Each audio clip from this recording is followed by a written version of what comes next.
For years, Howard Stern has introduced his audience to the famous, the infamous, and the interesting. Some of those people were on the Stern Show for years, but have since disappeared, and we're on a mission to find them. On this episode of Where Are They Now?, we'll catch up with former Penthouse pet, Amy Lynn, famed weirdo, Kenneth Keith Kallenbach, Howard's favorite intern, Steve Grillo, and phone-in legend, Celeste Spiegel.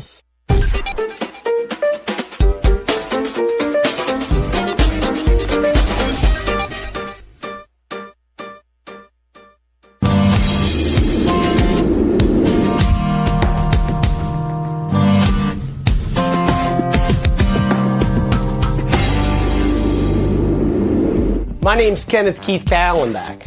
I've been on the Stern Show since 1990 when I wrote a letter to Howard Stern and told him I could blow cigarette smoke through my eyes.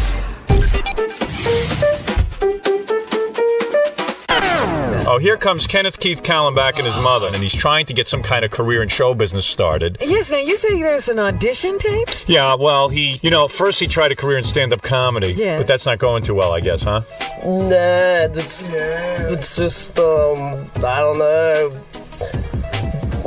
Deal with, I don't know. I'm sure when he was a baby, you looked at him and said, well, maybe this will be Dr. Kallenbach one day. He will make that. Was he your first child? He's my only child. Oh, that's sad. Have you talked to him about his future? His future? Yeah. There is no future. This is his future. This is his shot. Listen, no, wait, don't I go around the house making weird noises all the time? Oh, yeah. Going, yee. Right. Oh, come on in. Oh, he's embarrassing me.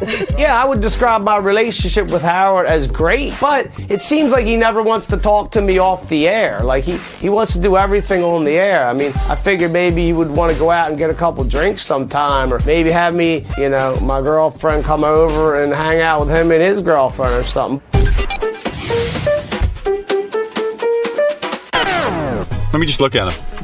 If you look at him, you're going to want him in. Oh, no. Hey, dude.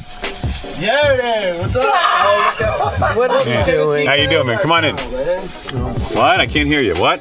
I said, check out the Kenneth Keith Kallenbach dolls. Oh, wow. Oh, those are nice. He says, I'm thinking of selling them for like $30 a piece. They cost me $15. Yeah, I was But they look. Can't even see what they are. That? Who wants that? $30. Send it to 10 Oak Street, Philadelphia, PA. And you get one of those? Yeah, send a check. Oh, what the heck are they made of? Piece of garbage. It's cool, man. So, where is Kenneth Keith Kallenbach now? I currently live in Boothwyn, Pennsylvania. It's a little suburb in the town of Philadelphia, Pennsylvania, down by the airport area. I still live with my mom because I haven't made enough money in show business yet to go buy a real expensive house. I want like $1 million house. I don't want to live in some rundown row home, you know what I mean? Do I ever think he's going to move out? Well, I was planning on it. I have a whole attic full of things just waiting for that day. But I'm beginning to think that day isn't going to come. These days, Kenneth Keith spends a lot of time at home, so it's only fitting that he gives us the tour. Kenneth Keith Kallenbach from Howard Stern. Come on in. Yeah, so I wanted to give you guys a tour of my house. This is the kitchen here. This is where I cook all my seafood up. All my scallops and crabs, the lobster tails, jumbo shrimp. Arr, arr, arr. This is my computer room, my TV room, and I don't know where to start. How about over here with the computer? Now this is where I mail out all my stuff and everything, all my packages, my headshots and resumes, my DVDs. Now over here is my baseball card collection. Yeah, because I used to play baseball and stuff. I was real good. And there's my baseball trophies over there. This is where I sleep here. I got them Kenneth Keith Kallenbach posters up all over. This is like my other room here. Got the milk bottles here. We'll go into more about that later. Kenneth may spend a lot of time at home, but he sure keeps busy.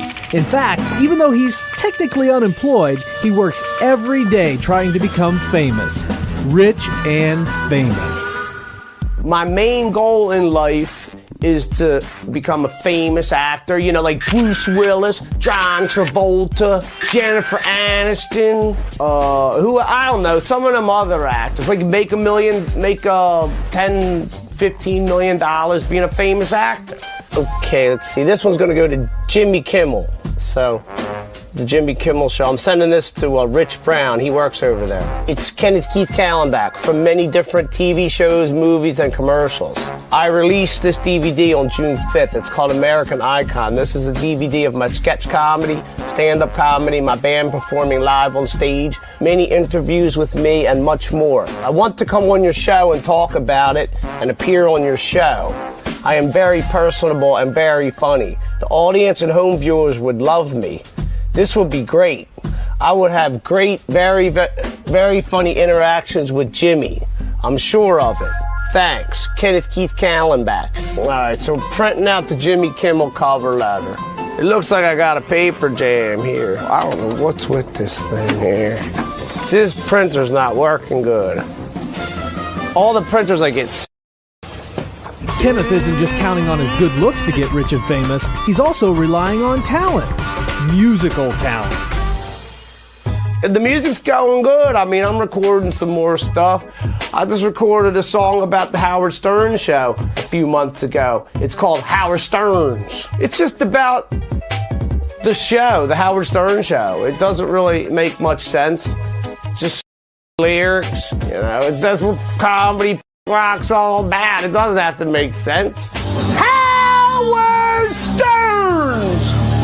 Howard Stern show! Come on! Howard Stern's! Howard Stern show!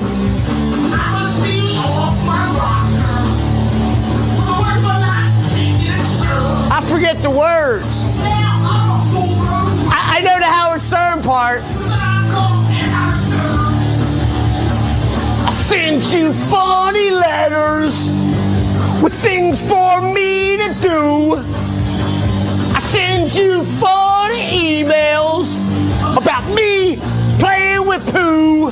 About my music, I'd rather just do funny lyrics. It's easier for me to write. Just about partying and girls and beers. I like the oldies music. I'm not into the new type of whatever type of music he does. When Kenneth isn't trying to become rich and famous, he likes to spend time on his hobbies, collecting milk bottles and baseball cards. I do have hobbies. I collect old milk bottles. This dude, Bruce, that lived up the street here, he used to take me back in the woods.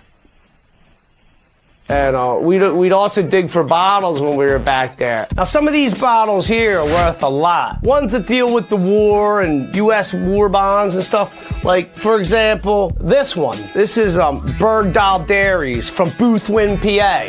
That's this town here. And see on the back it says, the United States is a sound investment. Buy war bonds and stamps. This bottle here is worth a lot. Okay, so here's my baseball card collection. These are the complete sets from 1986 to the current year. See, they're sealed in the plastic still. All right. And then over here is my trophies, because I used to be a real good baseball pitcher. I used to throw curveballs and fastballs. Wait, here's one over here. Ow, ow, ow, ow.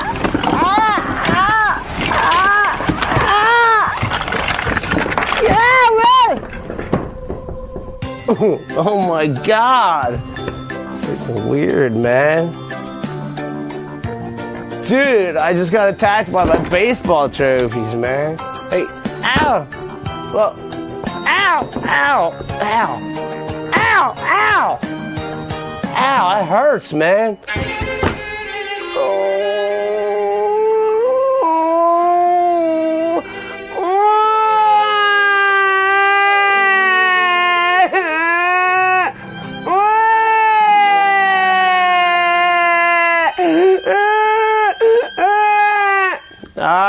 Being Kenneth Keith requires a great deal of energy. To maintain that energy, Kenneth works out every day.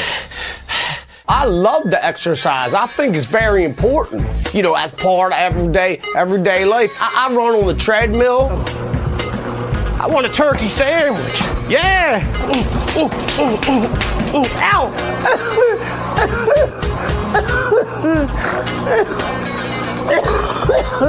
I had enough of this exercise of crap. Piece of crap. Yeah, I like to run on the treadmill, and then I'll break into my push-up routine.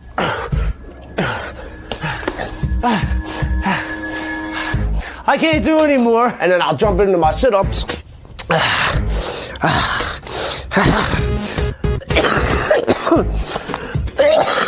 And I'll jump into my jumping jacks.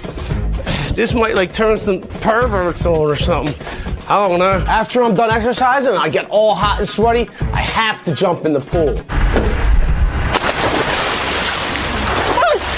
It's freezing! It's freezing! Oh my God, it's freezing! It's freezing! Here's an alligator!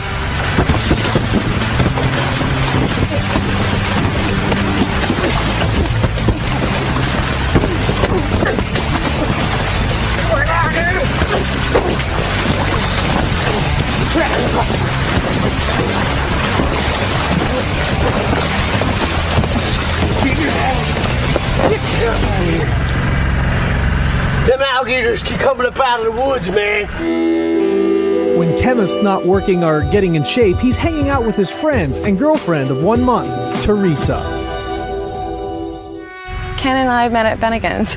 I was having a drink with a couple girlfriends, and I saw him across the bar, and he caught my eye, and he came up to me, and he just started talking. My favorite thing about Kenneth Keith is he's actually attractive a little bit. I think he's attractive. Yeah, I met her a couple months ago. We were at Bennigan's. I just thought she was very attractive. And then when I got to talk to her, I found out she was a really nice person. And we have a lot in common, you know. I don't know, I just wanted to ask you, like, you know, if you ever had sex with an animal? Never. Oh, all right. Well, Have you? Have I? That's funny. That's something that I question him about, but I'm hoping it's a temporary thing. Giving the guy a break. That was just funny. That was just a joke. I don't really do that. I was just doing it for today. Kenneth's hangout, the Thirsty Bulldog, is within walking distance of his house. Well, it has to be since Kenneth can't drive drunk anymore. After a couple of DUIs, the state of Pennsylvania installed a device that keeps him from endangering himself and others. Okay, man, so what I gotta do now is I gotta blow into this breathalyzer thing to start my car. Because I got so many DUIs that they made me put this breathalyzer thing in my car. So, I'll show you how it works. Come on. I gotta put the key in the ignition and wait till it goes to blow. Then I gotta blow into it, and if there's any alcohol in my breath at all, it won't start. If there's no alcohol in my breath, it'll go to run and it'll start. Okay, there, it's beeping. Here, watch.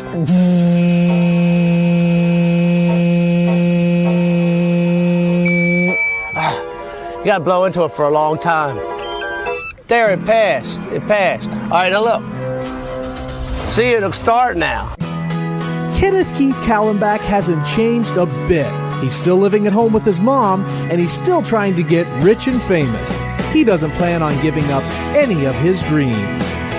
No, I'll never give up on my dream, because seems like I'm just real close to being famous, but I'm not yet somehow. I'll get it.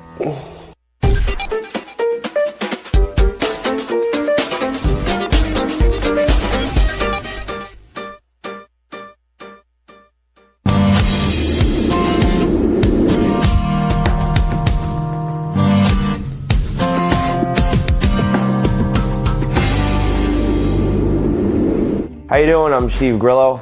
I was an intern for Howard Stern for a little over 7 years. I was best known for getting his baked potato, getting abused on the air because I can't spell, losing my hair, getting a book dedicated to me. It just goes on and on. I was with Howard for a long time. I went through a lot of stuff.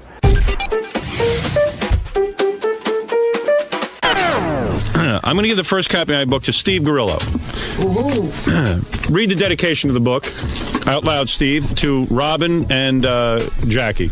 I dedicate Not Fred. I dedicate this book to my interns, all of them, the college students who work for free. They bring an infusion of energy, creativity, and excitement to my radio family and do a lot of dirty work that isn't too glamorous.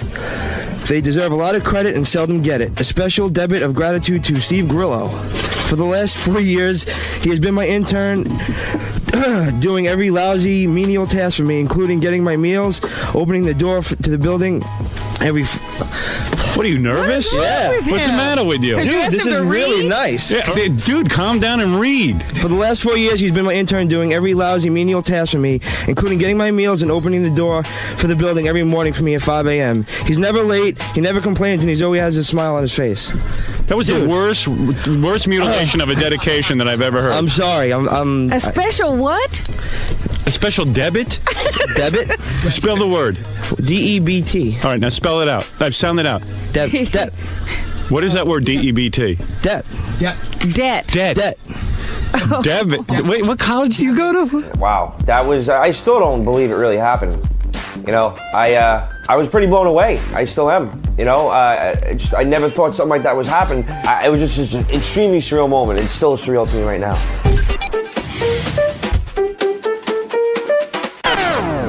What is it you want to ask me? You have my 2 weeks notice. All right, so you're leaving the show? Yes. Now, you doing that because you're angry? No, I'm not angry. It's just, you know what? Is that what you want? I don't know what to do. Why don't you take a day? Okay. Why don't you let me know think first about thing it? in the morning? Because I don't want you to feel you were painted into a corner. That's not what it's about. All right, listen to me. Oh, I'll take a deep Do you want to leave and you can't tell me that you want to leave? No, I don't think he's... That's part of it. That's part of it. And can I tell you what else? You could just tell me you're leaving. It's okay. But also, if I do leave, okay, go ahead. I'm probably not going to be able to have the lifestyle I have right now.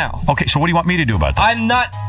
So why are you telling me Can I tell you what I think? That's my problem. So then why are you leaving? Can I tell you what I think he's waiting for? Yeah. I think he's waiting for you to say, Grillo, I got a TV show lined up around the corner. Don't leave. I'll have something for you. I think that's what he's waiting for you to say. He doesn't want to leave knowing there's something big around the corner, but you can't promise that. But I'm not asking you to promise anything. I'm just saying, but what if that's the case? Do you have something in mind for him in the future? What if I... That's the question. Do you have him in mind for something big down the road that you would hope to... Fine.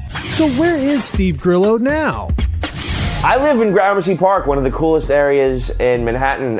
It's a really nice block. It's all brownstones. Of course, I don't live in a brownstone, but it's actually one of the few blocks in Manhattan that has trees, and the trees are pretty old. And like, you walk down my block during a hot summer day, it's like it just drops 10 degrees. I always kid around and say my block is air conditioned. The best thing that's happened to me from the show is that I met my wife. My wife's the coolest of the cool. I really kind of lucked out. Not only is she easy on the eyes, but she's also a very good friend. Steven and I met, he was bartending at a place, Chichio and Tony's, and I recognized him from the Howard Stern show. I actually thought he was Ganji.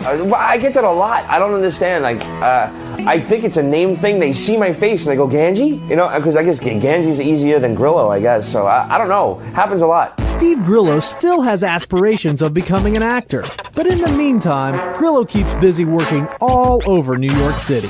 Currently, right now, I'm working at some places that really don't appreciate me very much. Working at this place, Plum, who really doesn't really care if I'm there or not. I'm only on 2 shifts, and I just don't get the respect I think I deserve. It's definitely not due to my bartending skills.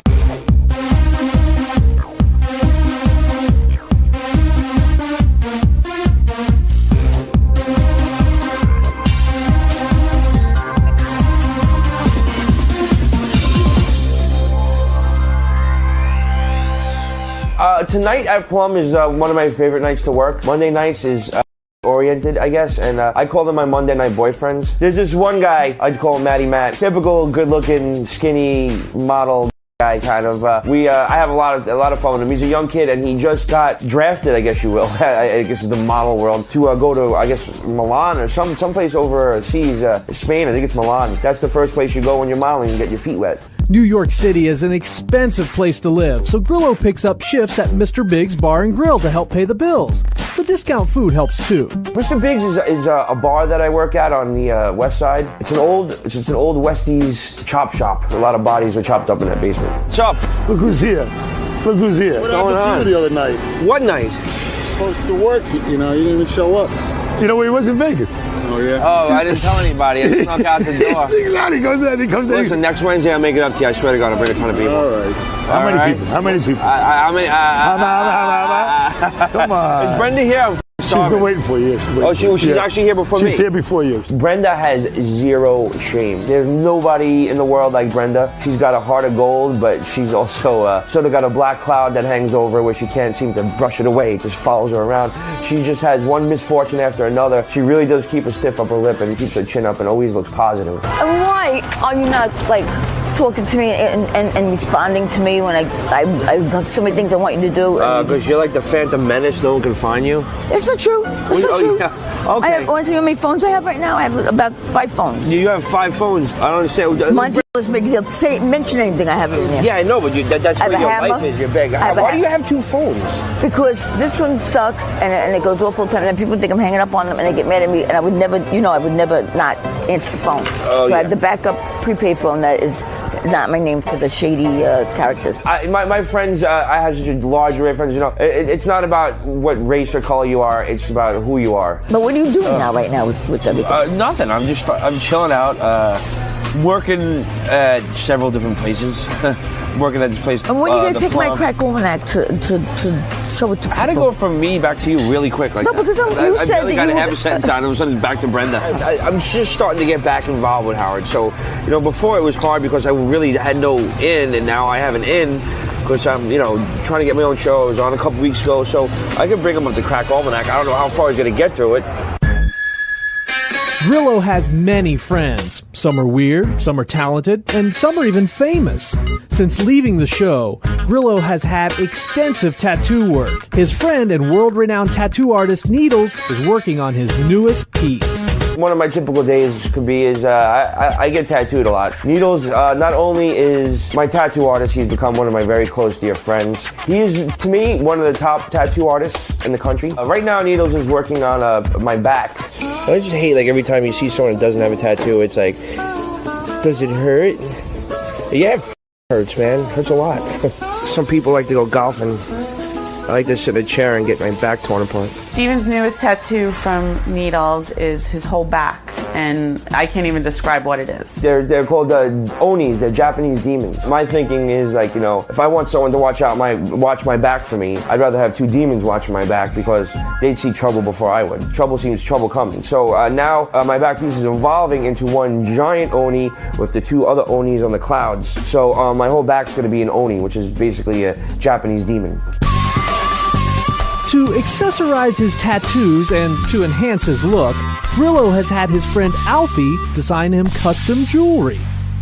Yo, what's up? Grillo. Alfie. How you doing? What's going on? How's everything? You got my ring? Yeah, man. Yeah, cool. Yeah, absolutely. Oh my God. Let me see. Dude, oh my God.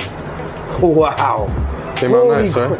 I gotta put Dude, what the hell did you do? I'm into skulls. Alfie's got great skull stuff. He's a big fan of skulls, so is Needles, so am I.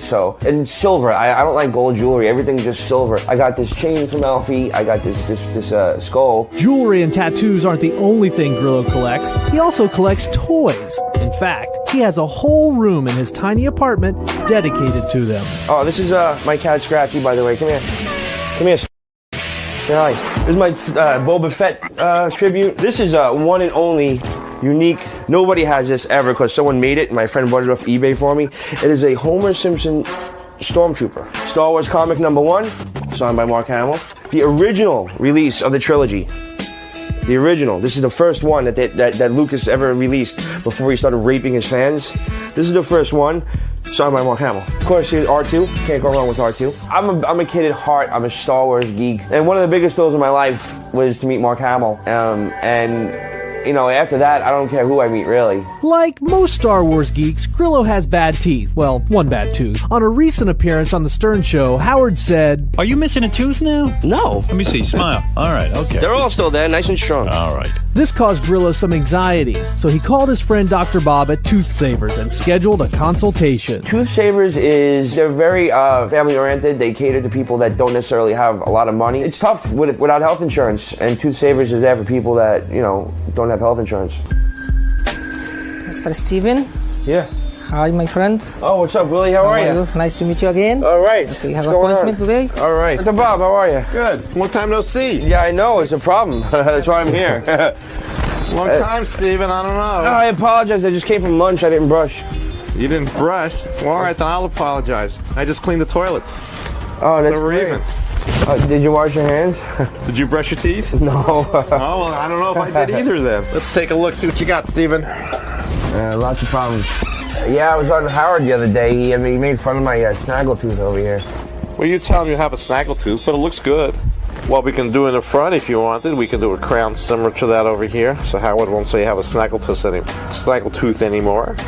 Or we can go put a laminate or veneer in your tooth if you want, so you won't have to cut down the tooth. I mean, we don't want Howard making fun of you and picking on you.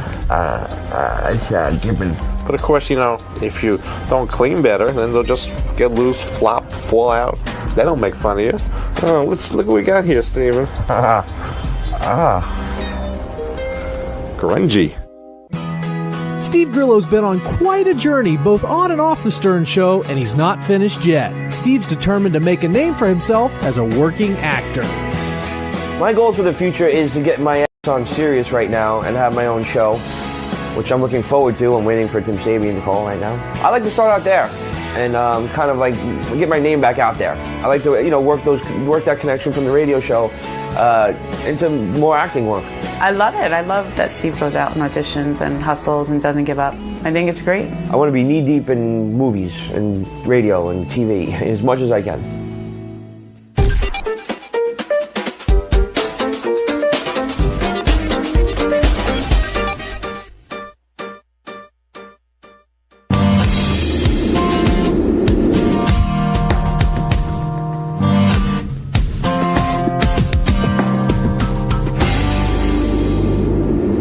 My name is Celeste.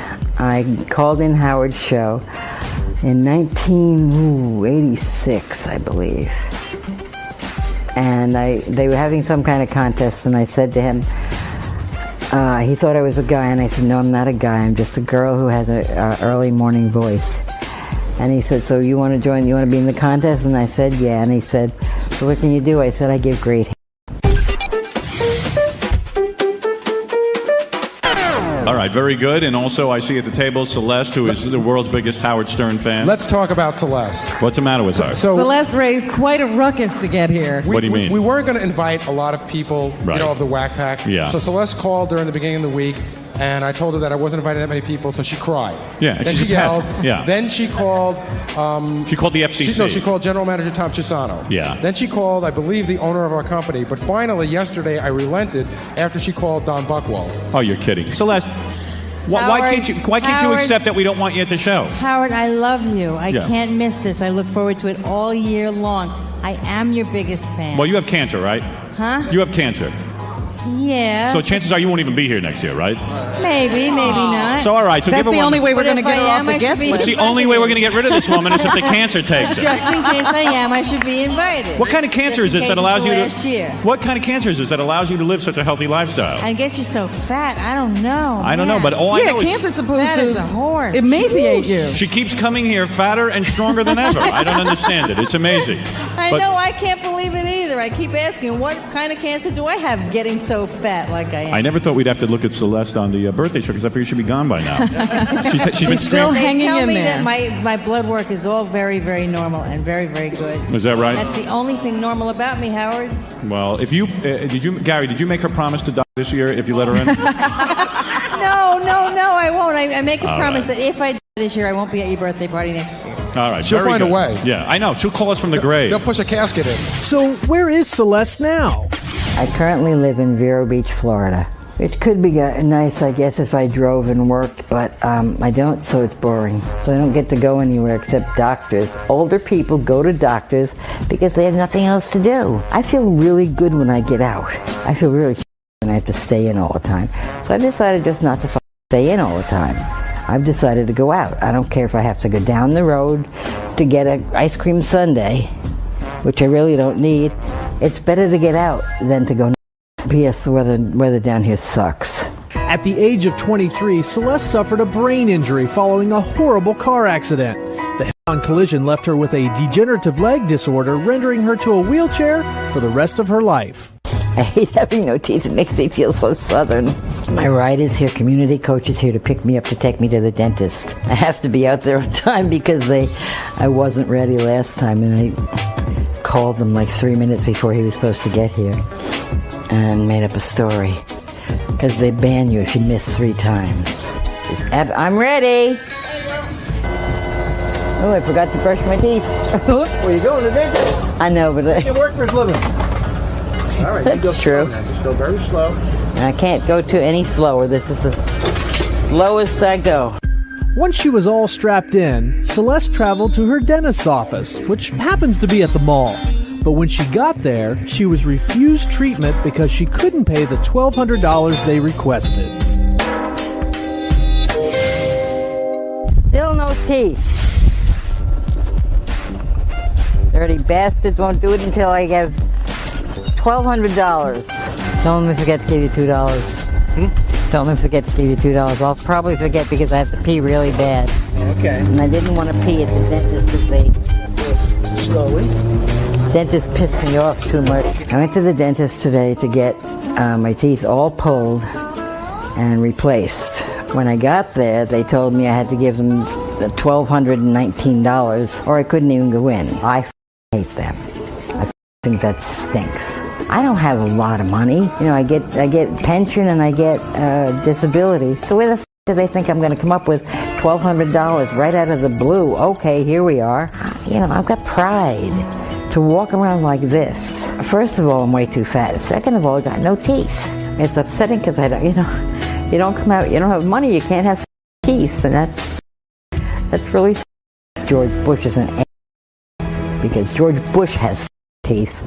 Celeste may be going through some hard times, but she still loves to laugh and have fun. One thing Celeste likes to do for fun is collect penises. I adore naked men, I adore penises, and my grandchildren. I collect penises. I bought that one, the big purple one, over on eBay. My friend Nancy sent me this one from K-Rock, and I bought this one on eBay. I've never showed this to Howard. It's a mini brass penis pendant, and it has some hieroglyphic writing on it. And I love it. It's beautiful. It's perfectly circumcised.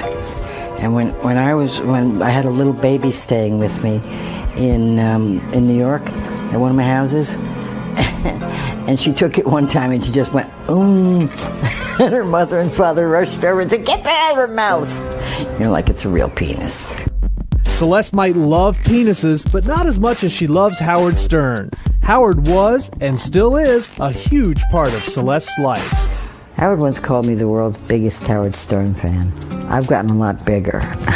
I think I've probably been listening longer than anybody else has. An average day for me is waking up, listening to Howard as I'm waking up, sitting in bed, putting on TV, always with Howard on in the background. I'm in my bathroom and I'm about to show you my tattoo that I got of Howard in I believe it was 1990. They were having a contest of some sort, and I got a tattoo to see if I could win the contest. Howard said, "What are you going to do when you have grandchildren?" I said, "I'll show it to them proudly," and I do. The second one I got is on my leg. It says Howard for Governor, and that one hurt. I don't know why I did that, but it hurt. Celeste is tired of being at home all day tooling around online, so she's made it her mission to go out at least once a day. Her favorite hangout is Abbott's Frozen Custard, and there's a boy there she likes. Actually, what I do is I take my wheelchair now down the road, and I go to the Abbott's down here, and I have ice cream. There's a cute little kid that works there, and we'll go there later, okay, so we can buy a sundae. I'm here at Abbott's. I came here for lunch. I brought my friend Cindy with me. Come here, Cindy. Cindy's my best friend. And I'm going to run her over now. Cindy is a girl that I met through being an aide, a home health aide. And she's the sweetest pie. Okay, there he is. That's Jordan. I'm having a hot dog, but could you cook it soft? The hot dogs are really hard to eat because I have no teeth. I thought I'd have teeth today. But when I get them I'll make do, you know. You can't give great with this mouth, because right now I have a tooth over here. See how fun it is to eat a hot dog with no teeth in front? I thought I'd have teeth today. Well, you're doing a pretty good job. Oh, I order a sundae with all the flavors that they have, because I don't like to be boring. I like to be anything but boring. And then I have all the toppings too. And that's what I get. And I know it's fattening, Howard, but, you know, tough. You live like this. Celeste is a survivor. Through car accidents and cancer, she keeps plugging along. And with her kind of luck, who knows what the future holds? My future doesn't hold much of anything. As far as the show goes, listening to it every day, trying to getting through when I can. When it's something important, he lets me through. The only excitement I get out of my life right now is Howard. I mean, that's fun. I go on the computer. I probably smoke too much. I don't have. I'm allowed to have smoke. You know, I don't have sex and I don't drink. So let me smoke. Today meant something that I was doing something. I was actually doing something. You know, I was doing something worthwhile. I was doing something for me too. And I was helping out Howard, and you know, I like to do anything I can to help out Howard. Hot. Holy shit.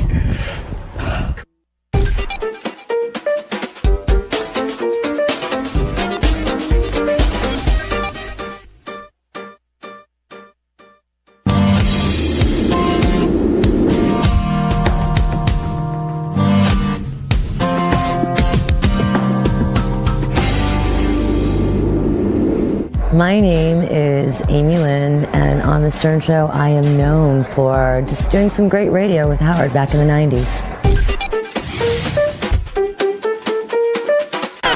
Wait a second now. Hold it. Let me build up Amy.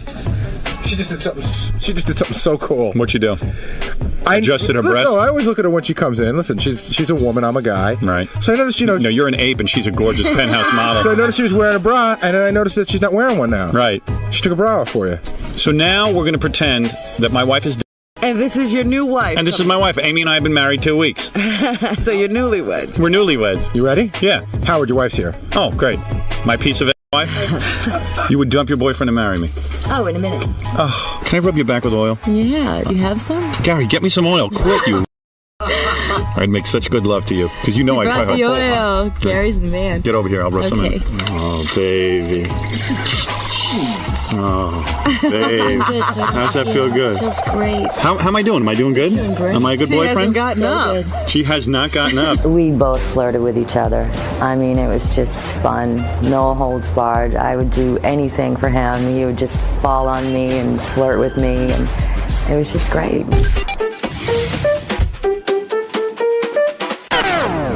Hey, baby, how are you? Oh, yeah, that's it. Sit right here sit right on Daddy's lap. Did you smoke a cigarette? Yes. Are you a cigarette smoker? Yeah. Oh, baby. Sometimes. You know why? She's sexually frustrated. She just needs a good man to get her off that. Yeah. She doesn't need to be on a cigarette. You know what? I have something that's almost the size of a cigarette. I was going to say. That would be a good substitute. Oh, yes. All right, so it's not that big. Oh, that feels good, honey. Oh. How would you do it? See the way I turn a woman on? Shaved this morning. Feel better. See how I turn him on? Look at her. He does. Look at her laugh at me when I try to have sex. Here, watch this. See, they laugh every time, Rob, and I keep them laughing. So where is Amy Lynn now? I live in Florida, Parkland, Florida, Friendlyville. My friends that come and visit actually think it's a scene out of Stepford Wives. It's hilarious. Everybody's so friendly and the women are like robots. I have two girls. I have Sophia, who's 4, and I have Nicole, who's 14, and they're two totally different personalities. My 14-year-old is pretty calm and mellow and easygoing, and the baby's pretty wild. She's been right out of the womb, screaming and kicking, and very strong-willed personality. My boyfriend, I guess you'd call him my boyfriend. He's my baby daddy. I met him actually 8 years ago in Manhattan, and I don't know, I was crazy about him right off the bat. It's taken him 5 years to finally start to get crazy about me, so I don't know, it works. He lives in New York, I live here. We travel a lot. He's my best friend. I have to honestly say he is my best friend. Amy and I, we kind of grew to know each other a lot better, and we deal with issues a lot differently than we did in the beginning. I think a lot of it has to do with Amy. She's found her little niche. We just took on a new project of renovating a home, and she's been doing it, a lot of it herself. I've kind of been down there a few times in Florida to oversee it, but she's good at it. She enjoys it, and she's. I think it's a good thing for her. Did you ever have the solar panels on the roof checked out? Because I mean, that's a really good, strong selling point when I go to sell the house. Okay, so they go straight to the hot water heater because that's a big sales point. Solar. Do you know if they're usable? I mean, has anybody ever looked into them? Do they heat the hot water? Do they heat the pool, the jacuzzi, anything? All right, bye. It's an absolute disaster. For my first project, I really have my hands full.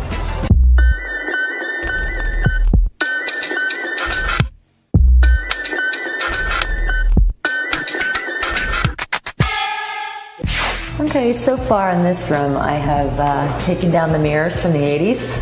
Just make a nice white flat wall. And over here, I'm going to take out the sliders and put nice French doors that open out to the pool. And over here, I'm going to put a set of French doors out to the kitchen. And I'm busting out these walls. I'm going to take this wall all the way back to here and take out the pantry and the bathroom, push the half bath back off the kitchen. This was a bathroom. It was the bathroom. It was. It has a lot of water damage. Yeah. I did this when he was out of town, so I mean, he said gut it, so I made him gut it. And this is the master bedroom. Nice closet space. Yeah, not bad, not bad. I'm going to build the closets down though and put mirror doors on because for resale value, it's always better to have mirrors. It makes the room appear pretty big. That's the potential this house had. The potential, look at the pool. Brand new sparkling blue pool. Never it was get green. the house to look like that. It was a mosquito breeding disaster when I got here. It was so bad. Refurbishing homes isn't the only thing Amy Lynn has going on. She's also a licensed real estate agent. So today I'm going to take my girlfriend Wendy to see this gorgeous house on the water. Amazing.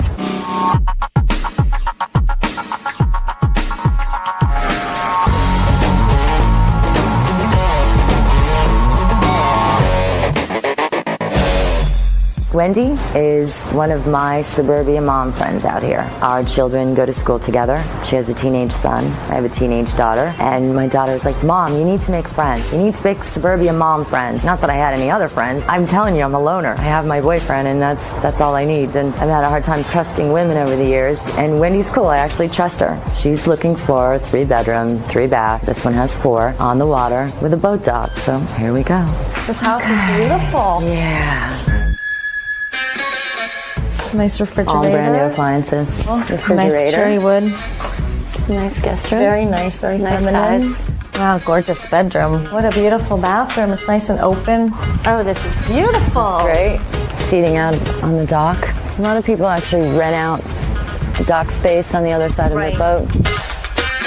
You like? Amy, thank you so much. It was a beautiful home. Yeah? Can I sign you up? Well, we'll be in touch. Okay. Thank you. Everything's negotiable. Over the years, Amy Lynn has made eating healthy and exercising a huge part of her life.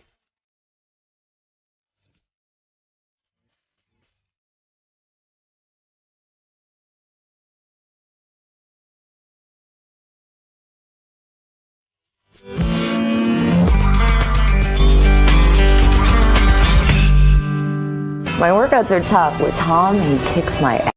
Tom owns Body Mechanics down the street, and it's a great local gym, real high tech. Now, Amy always hates it when I whip out my minivan. But my butt doesn't hate it. She doesn't like the minivan. Good. Pull down. Up. Go. Go. 8, 9, 10, 11. 2. Keep those hips up. Come on. It's tough in the eating. You turn a certain age and your metabolism changes, and you have to, at least I do, because I'm so vain. I want to stay thin and in shape forever, and I love to eat. So I'll work out as hard as I have to be able to eat cheesecake. Okay. I'm cooked. Yeah, you did a great job. Thanks, sweetie. Great job. Another quality workout. Good. I'm going to be able to walk tomorrow because of you again. I know you're not going line dancing tonight, but I hope you're okay. I'm sure you'll be fine. Amy Lynn may be busy all day, but that doesn't stop her from living it up at night. Every Wednesday, Amy heads for her favorite club, the Roundup. It's ladies' night and home to Amy's new hobby, country line dancing.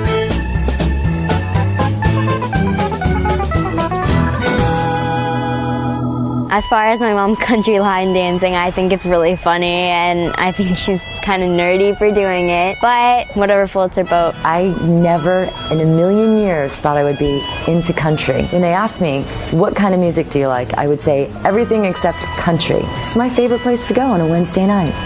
It's unbelievable. There's hot guys, hot girls, line dancing, couples dance, everything.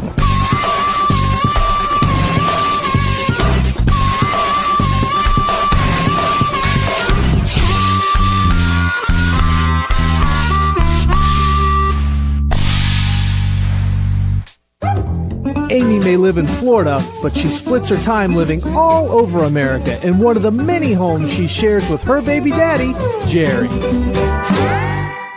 They're not my properties. I just have the benefits of being able to enjoy them. When my daughter was born, I bought 5 cribs and decorated 5 nurseries, which was a little overwhelming, but kept me busy while I was pregnant. We're building one in the Hamptons. We already had one in the Hamptons. One upstate. We have one in the city. One here. One in Miami. He likes homes. With such a busy life, it's hard to believe that Amy, Lynn, and Jerry also own a bar and grill in Roscoe, New York called Live Bait. Live Bait is a restaurant that was opened by Amy and myself. We put it together, and it became a lot of fun, and it became more of a hands-on project than I really wanted in the beginning, but it was fun. The restaurant is great. So Jerry found a piece of property in town, and we basically created this really cool place, not just for us to go to, but the people around here needed to have somewhere nice to go. It looks like things have turned out great for Amy Lynn. 2 cute kids, a great man, a good career.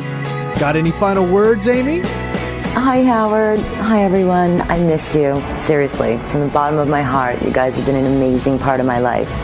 And Howard, congratulations. I am so happy that you found such a sweet girl to keep you happy.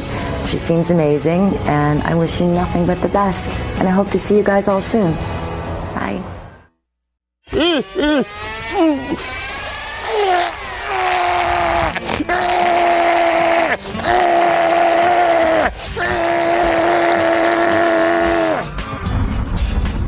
I can't call the cops again, because now they won't come again. Oh, there I am. Jogging down the road. Yeah. Yeah. I'm no wacko. Yo, man.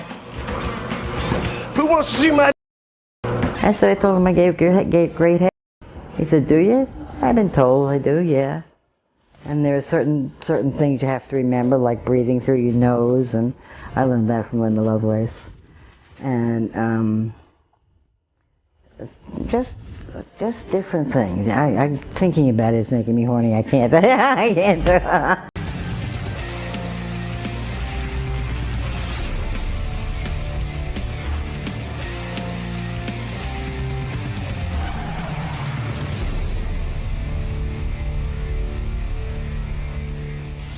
Take this note. Again, there's 2 things going on there. You have to ask Sal what's up with him and the Long Island Psychic. His pitch the other day was insane. It's like everyone in the media was like to come in for that. And then the other thing is, he sort of admitted that he cries when he hears Cats in the Cradle. He goes, we were just talking, I don't know, he came at the meeting and he just goes, anybody else here cry when Cats in the Cradle's on? And we're all like, no. And he's like, oh, I love that song. It almost defies explanation. He pitches something, then you tell him it's wrong, he'll tell you right, and contradict his idea. He'll spell everything wrong, he'll say everything wrong, and eventually things get back to the Long Island medium, to the point where his last pitch, he goes, look, this past meeting, he goes, straight up, Long Island medium, interview, she'll be great. And we're all... She was on Ellen, she was on Oprah, her time has come. Oh, and that tweet. And then afterwards he tweeted, afterwards or before, somewhere along the line, he tweeted the Long Island Psychic, like, great job on Ellen. There's just something weird going on. Put Ellen's name connection there. There's something weird. Well, he's friends with the husband. Dating her. Right. Oh, he is friends with her? Yeah. There you go. But this, so what? I'm friends with a lot of, I'm friends with Jeff Probst. I'm not on here every minute going Survivor. It's his big celebrity friend. There's something else going on. Either is he ever going to admit it? I don't know. We don't know what it is, so we don't know what there is to admit. What is it, Balls? Hey now. Hey now. Hey, I just wanted to ask you, did you see the Tan Mom naked photo shoot? Yeah. Did you see that, Robin? Tan Mom was on the beach, like did a naked photo, like a topless. She was topless. It was really good. It was crazy. Oh, it's nauseating, man. Yeah. I'm a happy retard. Who wanted to see that? Because you know how like one thing, like if you look in Playboy, chicks don't smile when they're naked. Like when you're naked and you smile, it's a bad fucking move. So Tan Mom's like so happy to have her top off. She's smiling at the camera and Oh my! yeah, it's Just crazy. Looking at the pictures. Oh, you got him. Yeah. Tan Mom. Yeah, I think Tan Mom's coming back in. We got her booked. Good. Oh, you got to get her back in there. Great Yeah. guest. She's been up to a lot. Tan Mom. Everyone, I remember when we had Tan Mom on the first time, everyone was like, yeah, fuck you. How can you have Tan Mom on? And then when she left, everyone was like, Tan Mom is the greatest guest ever. What? You know who likes the Tan Mom pictures? Who thinks they're hot? Who? Sal. I knew it. Sal. What? Sal, you think Tan Mom is hot? Would you fuck Tan Mom, Sal? Sal's a weirdo. He really is. He's just a creepy weirdo. You would fuck Tan Mom? Yeah, there's something about her. Oh, we're so horny. There is something about her. You got. When's the last time your wife unloaded, jerked you off or did anything to you? Like a month? I don't even want to talk about it. If you're into Tan Mom, you know what it is? That means you haven't gotten laid in over a month. At least. Is it true? When's the last time? Be honest. I got a handy recently. Really? Yeah. But no, like, fucking? No. Is that, like, off the table now, fucking? No, it's just that sometimes she's just, if she's too tired, I just, Dude, it's over. No, it's not. It's going so good. over. It's going good. It's going good. She jerked you off once? Yeah. Why'd she even do that? Like I put a hand there. You were actually working her hand? Yeah, pretty much. So what's going good about the marriage if it's not sexual at all? It's going, When's the last time you got laid? Seriously. Be honest. Don't probably bullshit me. I'm not. Probably about 3 weeks ago. Ah, you're lying. No. I see the wheels turning in your head. No, about 3 weeks ago. You're weighing it all out. You're not being honest. I can't. I can't get in it. I have enough problems at home. I can't get in. Why don't you let Richard blow you? It's going great, but he has enough problems that he can't. Well, why don't you let Richard give you a hand job once a week? Something to look forward to. I think he would want to. Yeah. Richard in a wig looks like Tan Mom. Right. If you're at the point that you're like attracted to Tan Mom, you know what it is with Tan Mom is because she's off the wall. I love batshit crazy broads. Yeah. Oh my, come on. Every crazy girl. Did you see the topless pictures? They're not too shabby. If you look from the belly button up, oh my God, wow. And the fact that she's kind of like, you could tell she's shaved. She has that little skimpy bikini. I'm gonna wait. It's not. I don't think Tan Mom looks like Richard in a bikini. That's probably why I like her. Down syndrome. You're in bad shape. Crazy girls, Howard, are the best in the sack. They always are. That's the thing. Every time you see a guy with a smoking hot chick, he's going to bang her well, but that he's in for a lot of bullshit. You want to come clean on this whole Long Island psychic thing that's going on with you? Absolutely. Everyone tells me you're out of fucking control. Howard, we have a writing meeting, and everyone pitches stuff for the for the show. Everyone go. Sal's been on a mad tear to get this Long Island psychic on the show, but like in a bizarre way. Like even if he's pitching something else, it all comes back to like the Long Island psychic. Right. So you're wondering why? You know why? So... Primarily, everything. Like I grew up on Howard. Do you know them? I've met him. Yes, they're in my neighborhood. I thought the Long Island psychic is a woman. She is. I met her husband, and husband's a huge fan of yours as well. But everything that you know how I feel about psychics, right? That's why. I think this is the one time that I can do something where I can really change your mind. I really sincerely believe that. You idiot. You're an imbecile. You know that. I sincerely believe that this lady is that fascinating. Okay. Howard, I went to Westbury Music Fair. 3,000 people. Right. I mean, she would just call out people. I mean, a lady way in the back. And what did she say that blew your mind? Like, motorcycle accident. Yes, right on the money. What's so funny about that? If I said someone in 3,000 people, someone had a motorcycle accident, don't you think someone in the auditorium had a motorcycle accident? I mean, the odds are there, but for her to specifically pick out the person, and Howard, I think that this lady really could change your mind. I think she could bring some. I think she would blow everyone away. I mean, she's been on Ellen, but I don't care. She's been on Oprah. Why? I've already told you no about the Long Island Psychic, and you won't let go of it. Like, there's something. Are you having an affair with the Long Island Psychic? You know, Howard, I've never talked about this, but I've always been fascinated with mediums. Even when I was a child, I used to. So you're not in love with her? No, I used to read George Anderson's books. George Anderson was the first one. He used to be on Channel 6, and predict what I'm thinking right now. I'm an idiot. No. Go ahead. You can do it. What you're thinking? What am I thinking right now? I'm thinking you should get the fuck out of the studio. I thought that you would. I thought you would know that. Howard, but I just got to ask because this is the big question on everybody's mind. Are you in any way, shape, or form, Sal, getting anything from them, whether it be monetary or anything else, from the Long Island Psychic? I swear on my children and on a stack of Bibles. I think this lady's. I watched this lady religiously on Sunday night. What did she tell you? Did she tell you something about yourself? No, as a matter of fact, she's very apprehensive about coming in. She told me nothing. I never asked. She should be. I never asked for a reading. Nothing of the sort. I think that Howard. You want to keep if she's for real, why is she apprehensive? Well, because Howard could, Howard hits the hard hit. Howard asked the power. No, he asked the hard hitting questions. He's a tough interview. My powers will take on her powers, and my powers will win. That's what's going to happen, Sal. Howard, can I just tell you something? That whole thing about him going to see her at Westbury Music Fair, we sat him down in a meeting and it sort of explained how it works, if you know what I mean. And he goes, "Oh, I understand." He seemed to be off the psychic, but now he's right back on it again. I'm skeptical. Because once you explain something to him, he forgets 2 minutes later. That's why he doesn't remember anything from school. Like a dog. Like a dog. Yeah, like seriously. He learned United States history, but he can't remember any of it. There was no need to retain it. Yeah, well, you're not retaining this. The Long Island Psychic is not a psychic. Retain that. I will do what if I'm wrong, I'll do whatever you want. Every psychic is if fake. If you're wrong, what was you? You'll blow Richard if you're wrong. I won't do that. Yes, you would. He said whatever he wanted. I don't know, but I'd be willing to do something crazy. I don't know what it is, but I'm telling you, Howard, that this lady's absolutely fascinating. So what, you're going to come in and tell me about myself? I mean, you could look that shit up. Yes, you could. No, I'll tell you what. I'll pick a homeless fucking guy from the street. Let me hear the Long Island Psychic just tell me the guy's name, and then I'll say she's psychic. Okay. She don't have to tell me anything about his future. Just tell me his name. Well, and if she can do that, that's right. She doesn't get that. Well, no, she talks to the dead, Howard. She'll talk to So let a dead guy tell her this guy's name. Well, the dead can't even tell her who they are. Right. Absolutely, they can. No, ask. No. I've watched this woman on TV. She'll go, who was the one who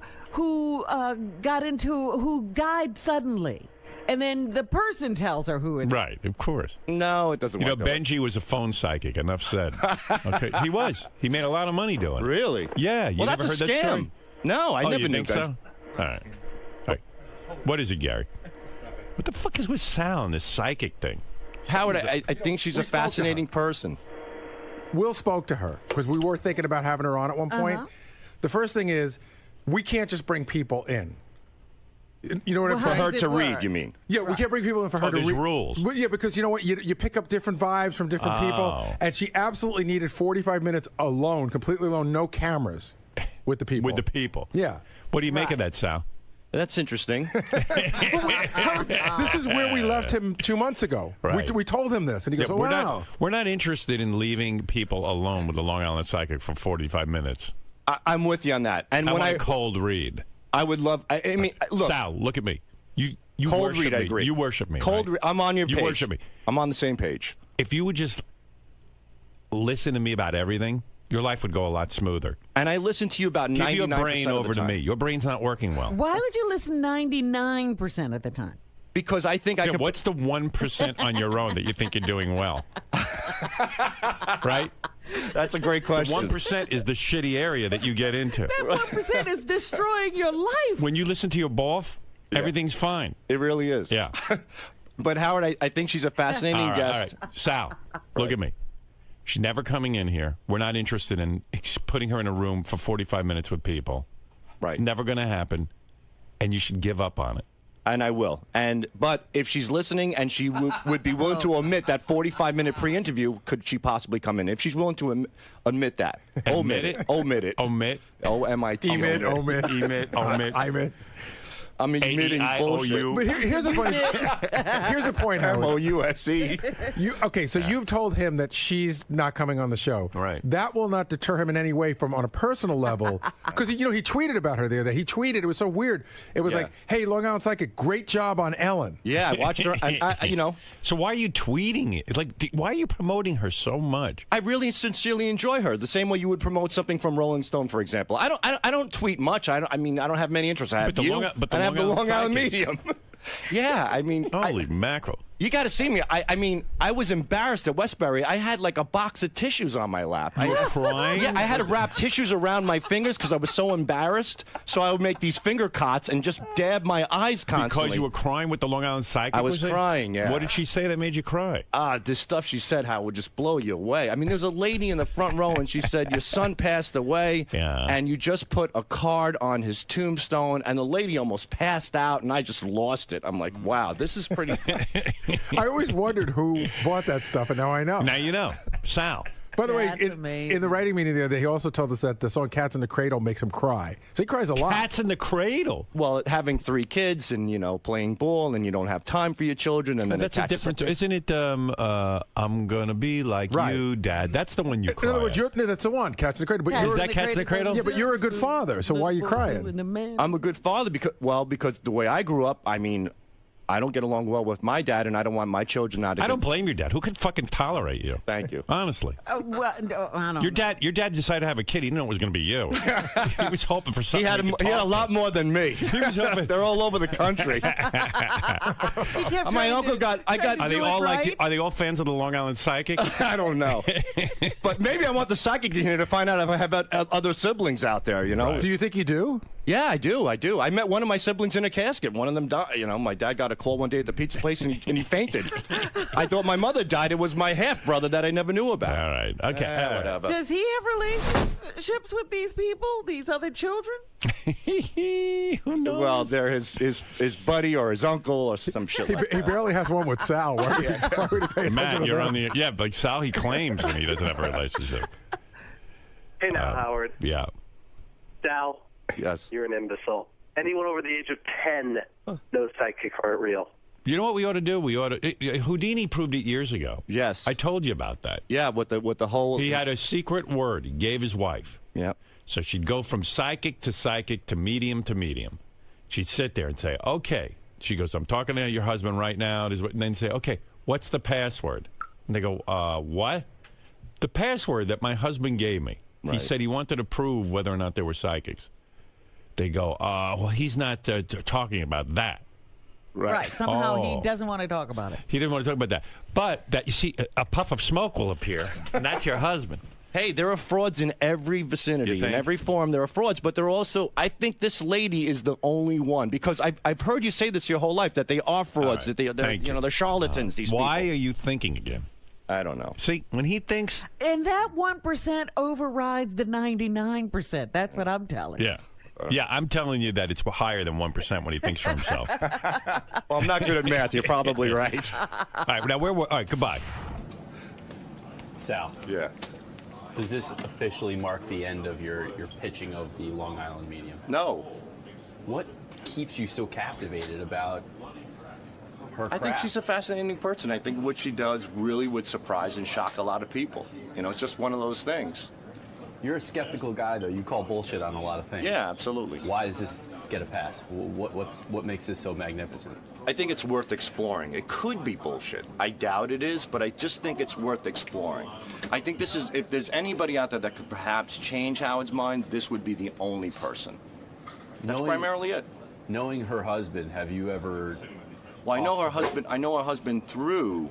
Like, I didn't know her husband before. Okay. Like, by tweeting and stuff, and her husband being a Howard Stern fan and whatnot. Have you ever consulted with her? Have you ever gone to her and asked her to do a reading? Or no.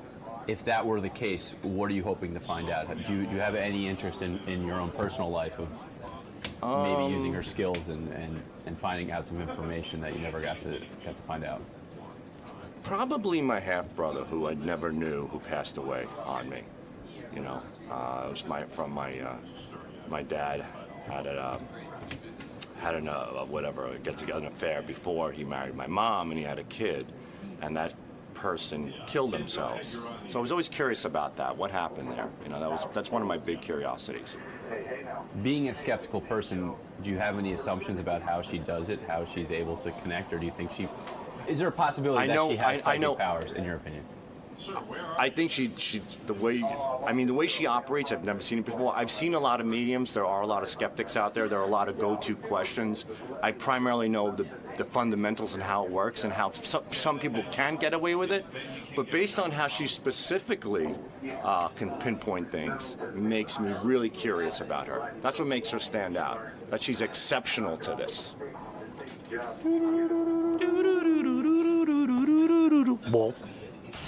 Sal went to my old hometown, Roosevelt, Long Island.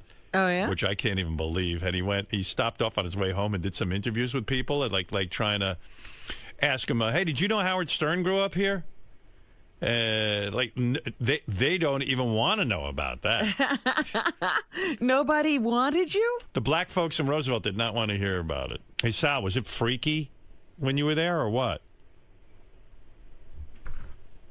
It's a pretty bad neighborhood, man.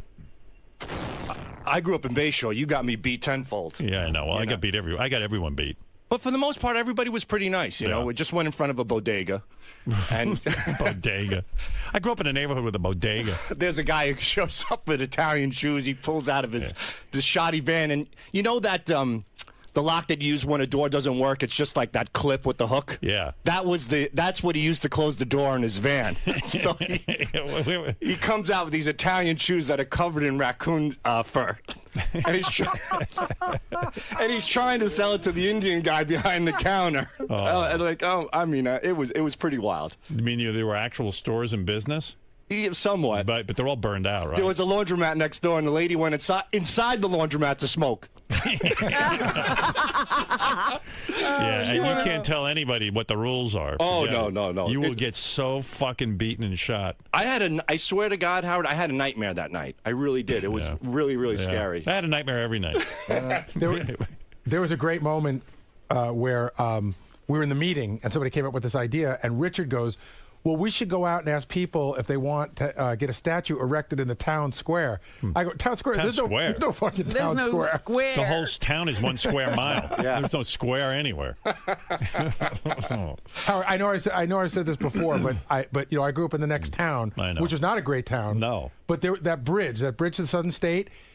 If you went over that bridge, it was like Escaped from New York. Like if you went over that bridge, you were not going to get out with your bicycle or anything. Imagine going. Really? Yeah. No. Yeah. Oh dear. Yeah, I had friends. Their parents wouldn't let them visit me on their bicycles. My friend Lou would actually ride his bike over.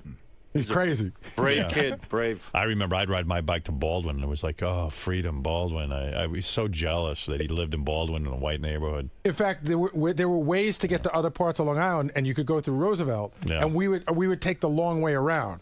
You know what I mean? You wouldn't go through Roosevelt. Yeah, no. I went through Roosevelt because I lived there. My house was there. You didn't go through. You stopped. Yeah, I stopped. Or you go through.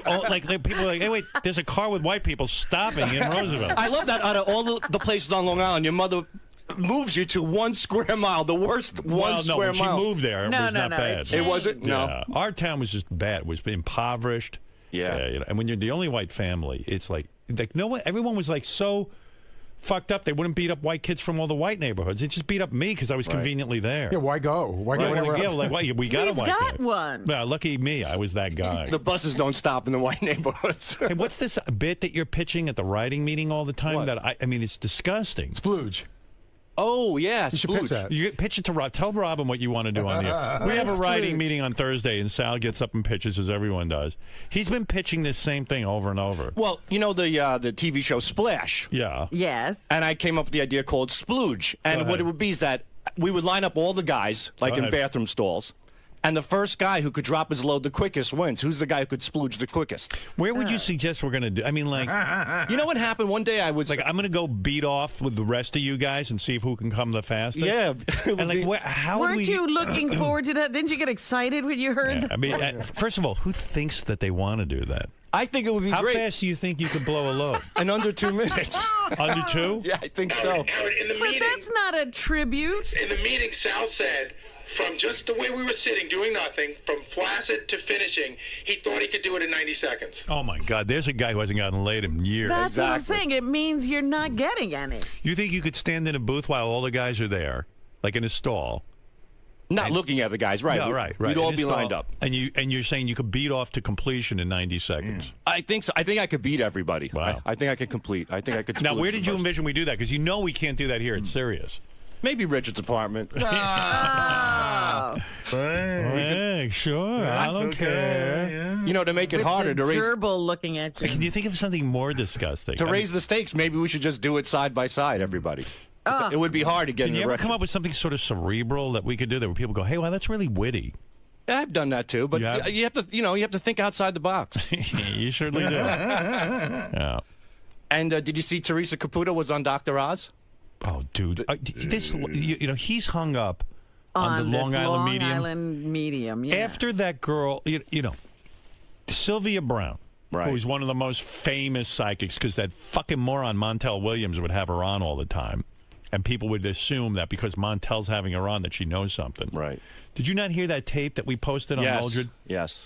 So after you hear the tape of somebody who, and you hear Amazing Randy talking about how psychics are all fake. Right. And how Sylvia Brown told that woman whose little girl they just found was dead. And the woman died. Yeah. But before that's not, this child was That's found. not Teresa Caputo, Robin. That's the thing. Oh, God. There are frauds. There are frauds in every. Dude, are you every fucking forum. insane? Howard, How do you not have a brain? Do you respect Dr. Oz? No. You don't? Not if he had her on. He did a brain scan, and when she went into her readings, Howard, her brain completely changed. Shame on you, Dr. Oz. No, don't say that. Who is Dr. Oz? Is that one of Oprah's retards? Yes. That's the only pic she's ever found that's decent. Oh, here's a picture of Sal with the Long Island medium. And Richard. Oh, really? Yeah. He's like, no, who's that? Her husband? Yeah. No, he's happy. He's happy as can be. He loves you. He dressed as you for Halloween. Yeah, I bet. Larry Caputo. Yeah. I wonder if, like, when they're in bed with each other, does she still pretend to be a medium, like even with him, or do they sit there and like? Well, they claim that's why the whole family's on the show. That she does this constantly. That she never comes out of this mode. Do you but do you think like she's kind of even convinced herself that she's really a medium, or does she confide in the husband and go, look, man, we do this another 2 years. Get the fuck out of town, you know what I mean? We get that idiot Sal to get us on the Stern show, and and then that's And we'll it. clean up and get out. Her claim is that she doesn't even know how she does it. Yeah, well, I know how she does it. All righty, but I still believe in Teresa. I think she can prove you wrong, Howard. She's quite amazing. I mean, I've seen her at Rustberry where ZZ Top will be on Wednesday. Yeah, and well, Again, has she ever done a reading on you? no, and to tell you the truth, I really don't want one. Yeah, You might Why find out. not? There's things You don't might want. find out what a moron he is. I don't know. All right. I think she would. She's an amazing woman. Right. All Okay, right. good. All right. Well, we have our differences. All right. Hopefully we could get She her might be an amazing woman, but she's not psychic. Oh, she's amazing. Okay.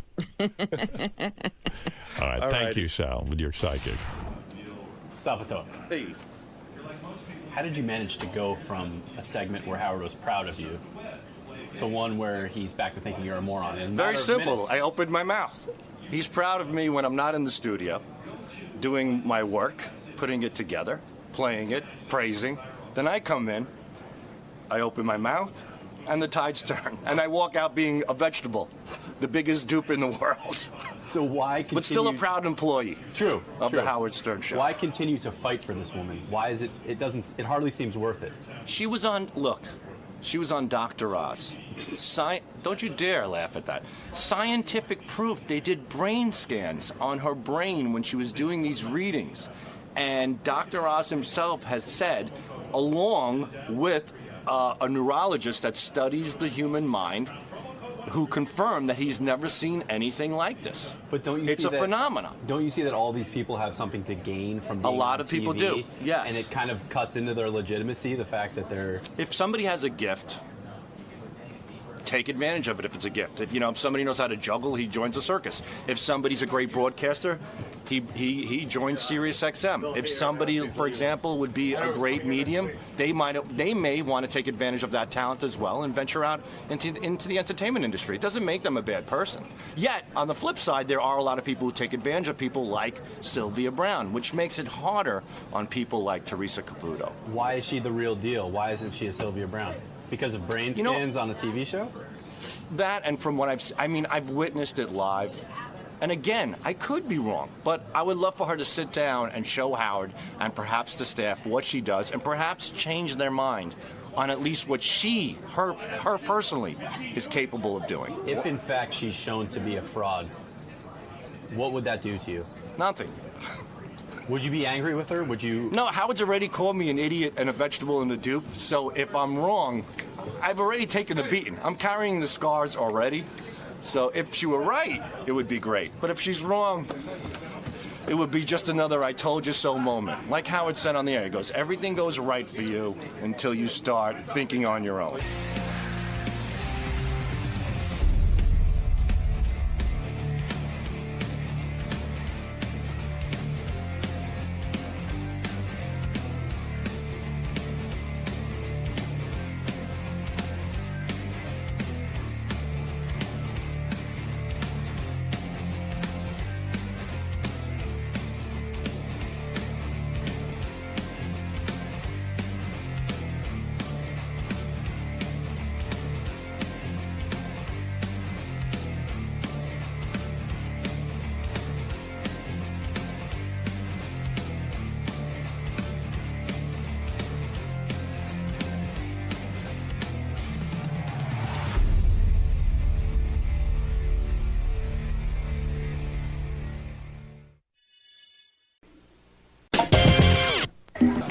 How that's going to affect today's appearance.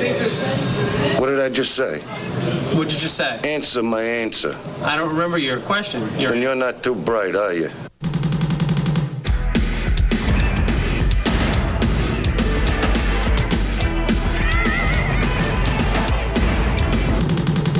Every double birthday. How you doing? Good to see you. We haven't seen you in ages. Yeah, coffee. Good. There it is. Oh, I gotta get some milk. Okay. One of us does. How's it going? Good. Why does this guy keep talking about the past?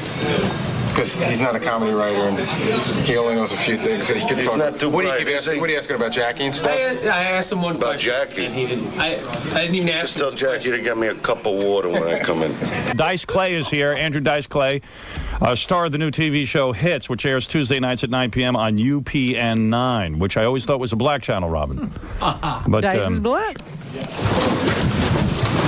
All right, now behave yourself, boys. You know what I mean? Yes, sir. Let's get Dice, and we haven't seen him in a long time. When is the last time Dice was here? There he is, looking more ripped and built. Wow. He's so confident. Hey, Dice. And Dice has his whole entourage. Get over here. We can't hear you. Hug? No. Get over there. Get over. Oh, we're going to hug? I hate when guys hug.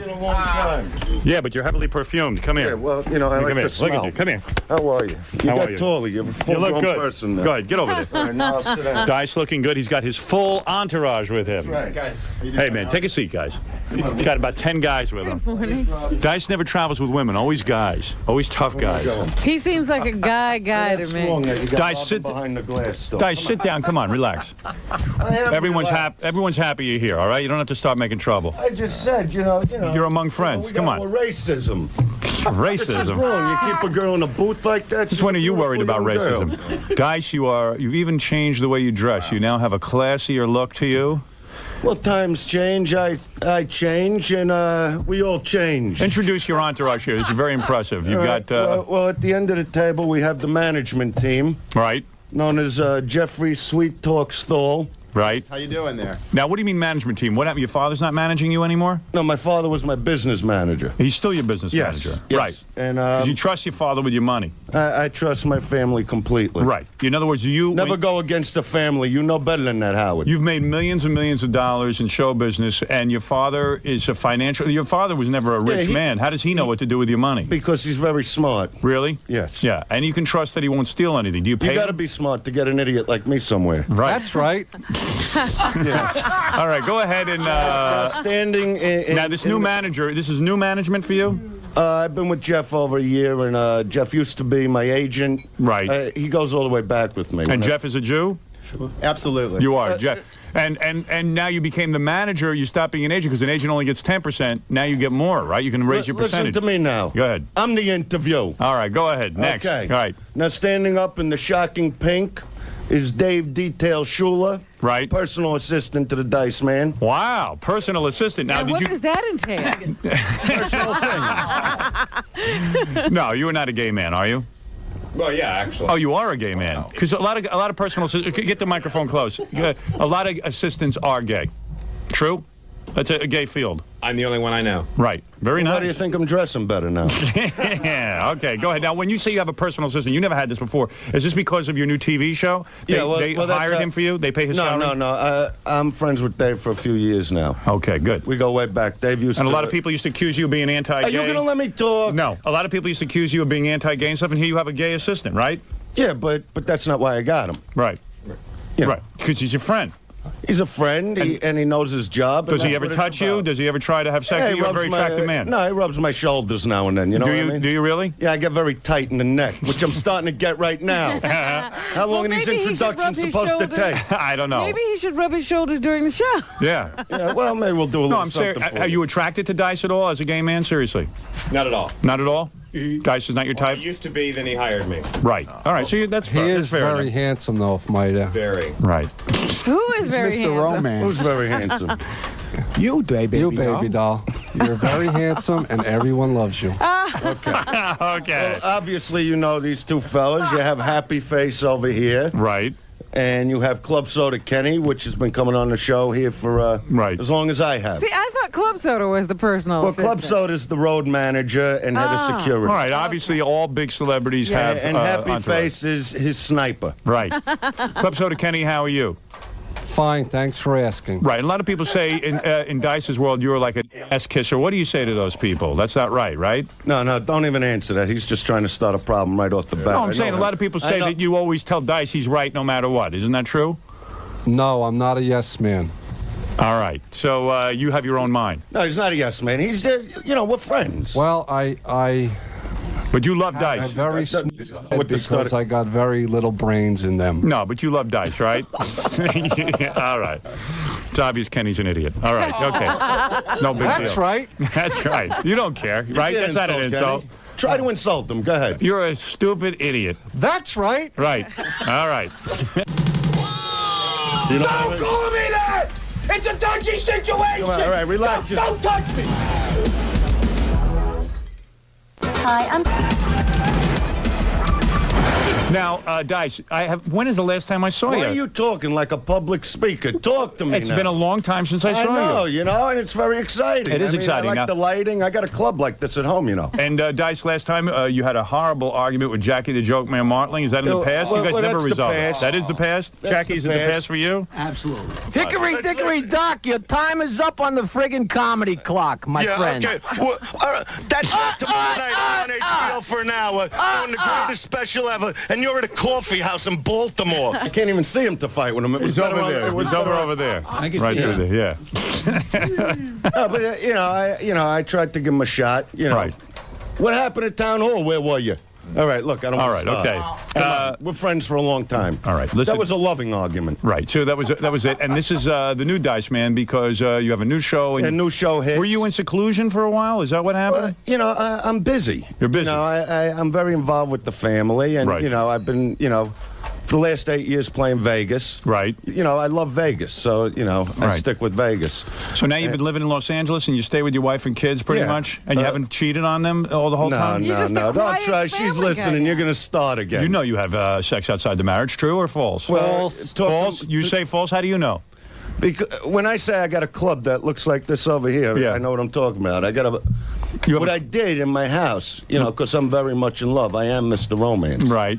No, see, he's laughing. He Yeah. He can't begin to understand what I'm talking about. Right. You're saying you not even with your assistant you didn't change? No, not even with my assistant. But right. my assistant has been to the club. Okay. You have a club built in your house? Yeah, it's actually called Club 33. I see. And it's just for me and my wife, and you know, really, yeah, it's like my own after-hours club. And your wife comes down how there often do you go down there? Constantly. But you're down in Club 33. Her feet rarely see the floor. No, but when you're in Club 33, a lot of times you're by yourself. It's your cave. No. It's your place to hide. Kenny, answer the question. Kenny knows about this because. Go ahead. Let's hear what you have to say. Romantic. Well, see, he lives in a very huge mansion. Right. No, stupid. Just tell him about the club. Oh, okay. Well, it must be a mansion if you have that kind of room for a big club in the basement. No, it's not in the basement. I turned the guest house into a club. Yeah. All right, guest house. And boy. it's set up with disco lights and strobe lights. And you've been in there. Yeah. Uh-huh. It's got a lot of lights, huh? And who plays the music? It's really incredible. Is there a band that comes no, there? it's fabric walls. DJ Jazzy Jew and the Fresh Heeb play the music. Is that right? And usually the 3 Hasidos open. No, it's really an incredible place. I mean, Right. you need somewhere to go when you have kids to get away from things, but yet still be home. And Kenny, when you walk into this Club 33, you didn't bang your head on the disco ball? You're very tall. There is a disco ball. Is there really? Yeah, there's a steam room. There's a VIP room. There's a Really? VIP room. There's all kinds of lights, all kinds of effects. And what does your wife do? She dresses up in sexy outfits for you? Yeah, in this? constantly. And she comes in and she dances with you like you're in a We club? dance. We do everything. You have sex in there? Yeah. Right. And what do you do with your kids when you're The doing kids are it? downstairs doing Right. whatever they got to do. Right. You know, they go in the pool, they hang around the house. That sounds fascinating, doesn't You know, it? play with the housekeeper a little. Right. No, but I think it's important because you're married a long time, right? Oh, yeah. How long are you married? 20 years. All right. So what? You know, what's your sexual life like? I with go your up wife? to the bedroom. My wife. I pull out the vibrators, and I use them on my wife for about 20 minutes. She has multiple orgasms. So you're into electronics. Yeah, I'm into that, and then I get on top of her for about a second, and then it's over. See, that's wrong. That's it. That's See, that marriage. that's when you got to worry about them. I know. See, you got to keep them happy. I mean, don't get me wrong. I'm into manual hand release too. Right. You know, because if How I'm often? not having a manual hand release, I'm most probably sleeping. How often do you pleasure yourself? Till my hand goes numb. All right. No, seriously. Would you pleasure yourself once a day? Not once a day. All right, but your wife gives you only when sex- I'm out of town. Your wife gives you sex how often? 2 times a week? I can't even believe what she turns into. Really? But does she Yeah. give you sex 2 times a week? At least. Oh, you get that much? Yeah. Well, then you got a good marriage. I think. Well, he's got Club 33. Yeah, and I'm constantly, you know, on top of the situation, if you know what I mean. Clear something up for me. Romance. He is Mr. Romance. No, I am. Right. I am. Clear You know, something. you What kind didn't of start flower? out Let's this say way. on. We have a new I've respect always for been you. like that with her. Well, you used to say different things, you know, in your Yeah, but- act. You were kind of crude. Yeah, and but when I rude. perform on stage, you know, I talk about my past. I talk about things people tell me about. Have you ever had sex with a watermelon? There's a guy on my phone who says he had sex with a watermelon. No, just with a rubber pillow. But I don't want to get into that. Hello, you're on the air. Oh, yeah. What happened to you? He's in good shape. Are you on He drugs? doesn't even know he dialed this number. This is a wrong number to this guy. This guy is a complete idiot. Would you like to work for Dice? I have sex with watermelons. Yeah. Boop, boop, boop. Hey, stop. Hang up the phone. You don't want to talk to him. What kind of people you got calling here? By the way, the guy who was just on phone. I still say he's smarter than Club Soda Kenny. Right, Kenny? That's right. See? Why do I gotta get up early in the morning to hear your dumb brain slowly wake up?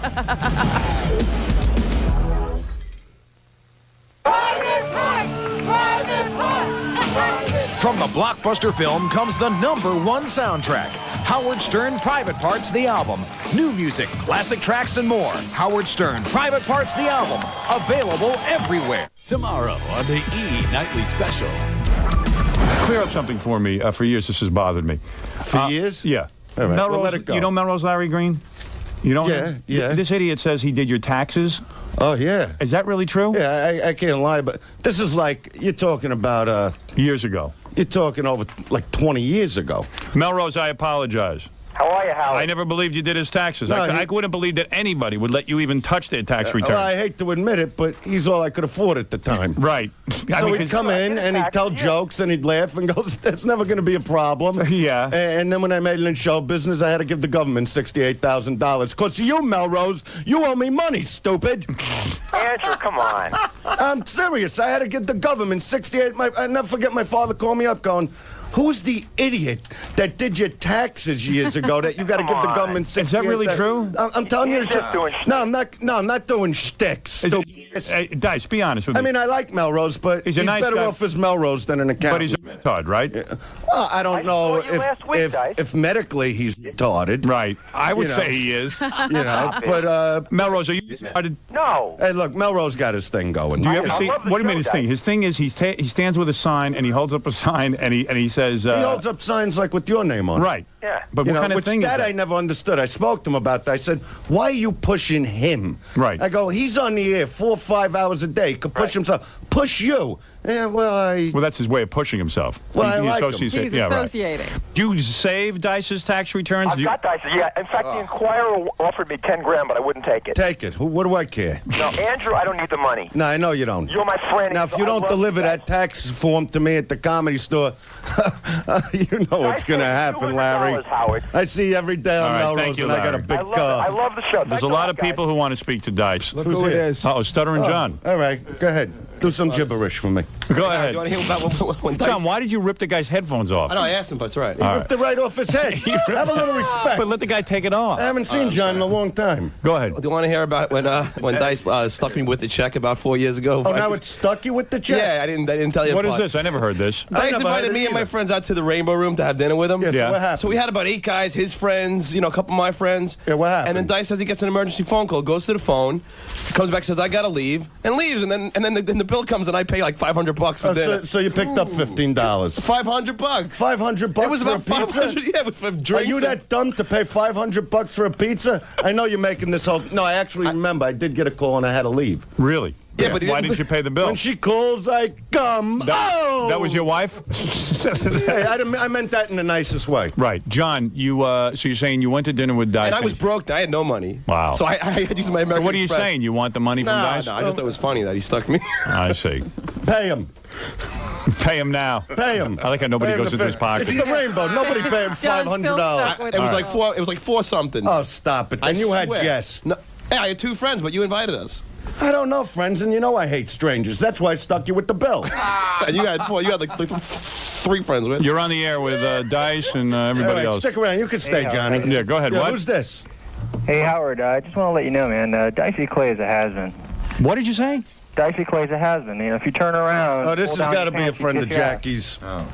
Oh, come on now. No, I'm teasing. I know. What do you mean he's a has-been? He's a has-been. He's a Yeah. has-been. And so's your wife, okay? I can prove it. And so's your mother, that hoa. Now hang up on this guy. Go ahead. You want to go toe-to-toe with me? You're not a Why not? professional. Go ahead. You don't want any anything to do with this? Yeah, what's your problem? Why would I have? Watch him kiss your Why ass. would I? Why would I even sit here and talk to you, knowing that you do you're a nothing with husband. your You need life? attention. That You you need figure attention. I'm going to call Howard up and go, oh boy, Dice is a has-been. You're a jerk off. You're You on know UPN. that. You And know the woman that marries you UPN? should slice her own wrist for ever being in He's bed getting with a show you. on UPN. He has been funnier than you. UPN That's right. stands for unemployed. Yeah. Well, Oh, jeez. Whoa. Nice. All let me right, see where well. this guy's coming from, huh? Unemployed. Yeah, I banged your mom in the ass and she had you. Hey, I didn't mean nothing by that. Hey, well, let me ask you something, though. Why are you saying that? The guy... Why we even stand on? Did you hear what this well, he guy just insulted you. said? You're my friend. But forget about that. He got all racist. Hang up on this. I don't talk to this. This is garbage. This is the bottom of the barrel. All right. This is the part that his mom's leg. Do you understand what this guy is? All right. You don't want to talk to the guy. I was I going to can't take... hear Yeah, your mother's a hoa. I didn't mean That's nothing right. by that. She worked at the same place. Yeah, I know all about it. Yeah. Later, loser. Oh, I wish I could say things on this show. I know. I'm You trying got to, be but nice. you got to be creative I without know, that kind of I know language. that. Well, so what's the word for pussy? Pussy. Oh, okay. All right. Don't push the issue! I'm telling you now, Mr. Clay! Give me that attitude, now leave! Jackie Martling's Sergeant is 78 minutes. People want to know what it's like to work for Dice, what it's like, what your job is. You can tell him. It's too terrific for words. And what do you do all day? Tell us what you do for Dice. Anything he wants. Right. And He's the star. All right. Oh, Kenny sets everything up. He sets every move we make up. Right. You know what I mean? Like if we're in Vegas, he sets up like, the potato chip runs or, you know. But does he write jokes at all? No, he doesn't write jokes. He's a funny guy. But he reminds me of my act a lot. Right. Because as we walk around, I could say something, and he'll do one of my stupid jokes in the middle of the day, and I'll go, Kenny, it's like listening to a radio, you know what I mean? You know all of Dice's jokes? I give him subliminal hits. What do you do? What do you do? all day long, subliminal. What do you do? Let me hear. You know most of Dice's act? Well, I've been a big fan of his even before I met him. Right. And when you met him, was it like a dream come true? Of course. Right. Talk! What is wrong with you? What was he doing when he met Dice? How did you meet Dice? I was panhandling money in front of Catch Be a honest. Rising. What were you doing when you... he was going through a rough time at that time. He was. He had no job? Right. Right. And you were... And he was separated from his wife. Right. Oh, you have no wife? He used to... No, he we're does. back together. He you're back patched with it your up, wife. yeah. Dice patched up your marriage? Well, I've helped him with certain things. Right. The romantic angle, which Mr. if I say it, Romance. his wife will kill me. Really? Why? You were having trouble in bed? Yeah, you tell him. Tell him what happened recently. Yeah, talk about what happened. I got a wonderful Christmas gift from my lovely boss. It's what we commonly refer to as the red hooker dress. And the Jungle Boy outfit for him. Right. You dressed your wife up in a sexy outfit and it revived your marriage? Yeah, because we had a talk. They were out in L.A., and Kenny was, complaining that, Why are you sweating so much, Kenny? That's what he asking does. tough questions? What is it? It was like flop sweat or something. What's wrong with you? Why are you sweating so That's much? what he I'm does. taking my jacket off. All right, take it off, man. Relax. All right, so you want to hear this? No, I want to know what he does all day. What do you mean, what does he do? I want to know how much he gets paid, what's his job. I don't understand. Those are personal questions. How do you get to work for Dice? You just started hanging around him? Weren't you paranoid? At the end of the story. You ask me the same questions every time. No, I I don't. never get And you an never get an answer. I want the answer. You never will. I mean, you know nothing about Happy Face. You're a bit. It's like you don't even care about Happy Face. Because I can't even get these stories out of Kenny. But it's all about you, Mr. Clay. It's not about us. No, but it's okay. You're the star. Yeah, see, he's very calm today. He was You're the getting crazy handsome with one. that camera guy earlier, I'll tell you that. Happy Face. Yes, sir. Lose him. Look, out of here. I told you something. Out of here. Do me a favor. And he's back. Out of here. Take a walk. Out of here. No, but come on. Tell me the truth, Kenny. How did you get involved with Dice Clay? Tell him. It's okay. I was panhandling money in front of Catch a Rising Star, and he came out to Were you smoke trying to be a cigarette. comedian? Were you trying to get... No, I was actually begging for money. But tell I don't him what believe that. happened. Why? What's the backstory, you dumb bastard, what you are? What is the backstory? What's the backstory? Why do I got to get up early in the morning to hear your dumb brain slowly wake up? He's stupid. That's He's right. dumb, like spit. Really, I've never met a stupider guy. I honestly I mean it. That's why I'm trying to... Now, I'm not meaning to insult you, because you're with me and I love you like a brother. I know. But you're very, very stupid. Dice, what about people who accuse you of hanging around with dumb guys to make yourself feel smart or that kind of They're thing? not disproving that, Right. are Kenny, did you go to high school? they? You know, Did you go to high school? I got a GED. faster. We're on the radio. People got to listen. I got a GED. You got a GED. Nobody believes me. You did. You got a GED. Right. Why didn't he finish school? He dropped out? Yeah, as soon as I got my driver's license, That's it. Pick up the pace. I Come took on. off. Right. Why'd you have to talk to him? Well, why'd you bring him in? Can we talk about him? Where do you work? At Chuckles? At Chuckles? Is that where you work? Happy Face. The fight's over. My goal would be is to preserve the product, At all costs. But you and your brother are always fighting, right? And your brother's like the lead singer, and then you have to become the lead singer. I know. It's just like a pain in the ass. What's his problem? If I knew that, I'd have even more money than I have now because I don't. And I understand that sometimes it gets physical. It does. You had to beat up. Excuse me. I'm telling you something, Jackie. Until you can do what this man has done, you should not speak. He has sold out every arena. He is a movie star. He is a TV star. He has done the Rose Bowl with Guns N' Roses. What have you done in your basement with your wife? You tell me. You tell me. Listen. Where do you work? At Chuckles? At Chuckles? Is that where you work?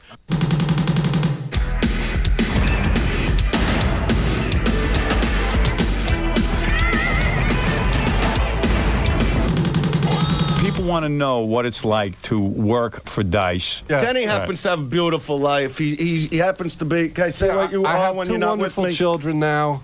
Right. Can I say what you do when you're not with me? If you have to, yeah. Kenny happens to be a Gold Shield detective. He's a detective? Yeah, which I can't understand. But You've solved cases? Yeah, he deals with hardcore stuff. Jackie could vouch for that. He knows I'm a cop. What kind of cases did you solve?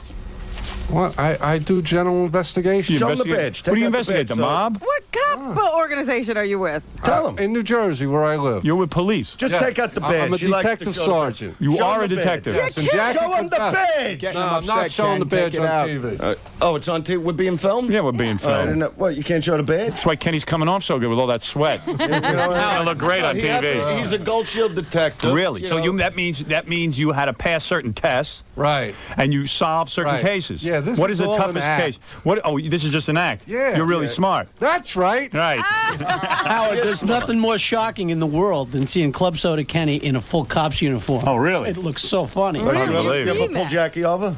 No, but I see him Where at do you see you Rascals. in a cop At outfit? Rascals. So what do you wait? He's a cop at Rascals? Yeah, that's a good place to be a cop. They I'm need the cops. comedy police. Right. He's a cop. Oh, so he doesn't really work for you. And Happy Face, what's your place? What's the name of that? Happy Face is like a 34th degree black belt. Are you really Happy Face? Yeah, he owns what is it? Combat Karate and American Institute of Combat Karate. Oh, really? Yeah. Oh, I didn't realize that. Yeah, well, okay. So these guys are acting Just for don't us. call him Mike the Murderer, you know. Don't call me that! It's a touchy situation! Come on, all right, relax. Don't touch me! Don't push the issue!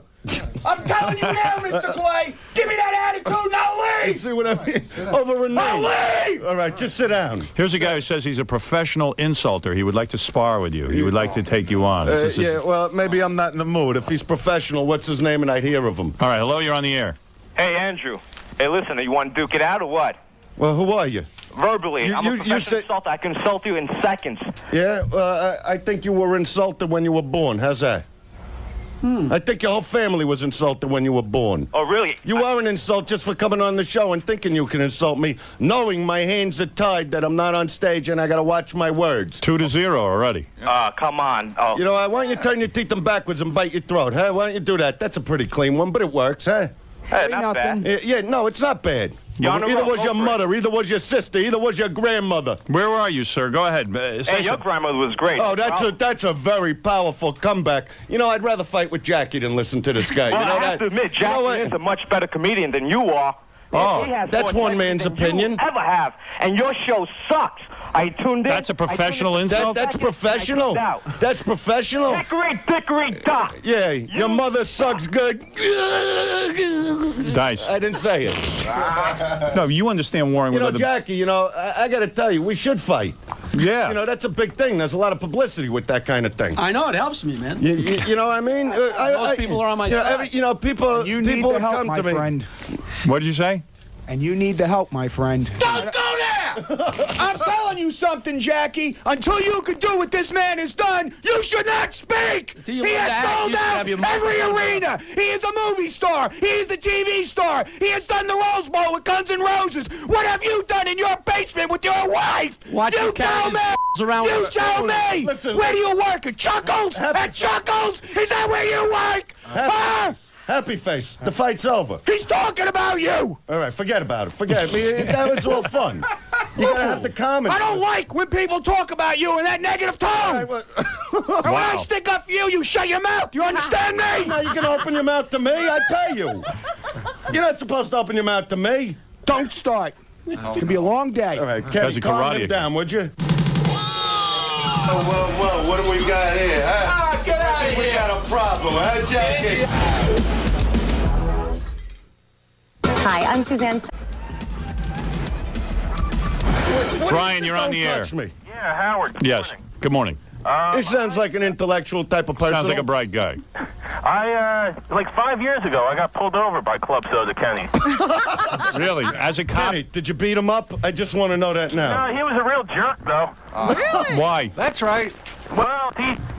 Well, Kenny has an excuse. He was you know drunk. What? Kenny speaks for me. Let me. What let happened? Me talk in your Pulled defense. us over for a drug check. All right. Well, let me ask you this question. Yes. Why did he pull you over? What were you doing that you did get pulled over? He was sitting at the end of the street. What time of night was this? Excuse me? What time of night was this? Oh, it was like 8 o'clock. 8 o'clock at night. All right. Where were you going?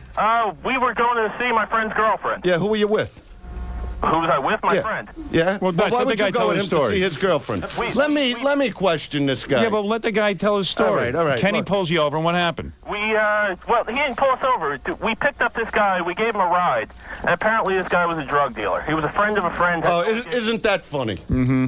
And Kenny started... Kenny and another cop pulled us over. It was right on a bridge over 280. I'm sure Kenny knows what I'm talking about, you know, the area and that.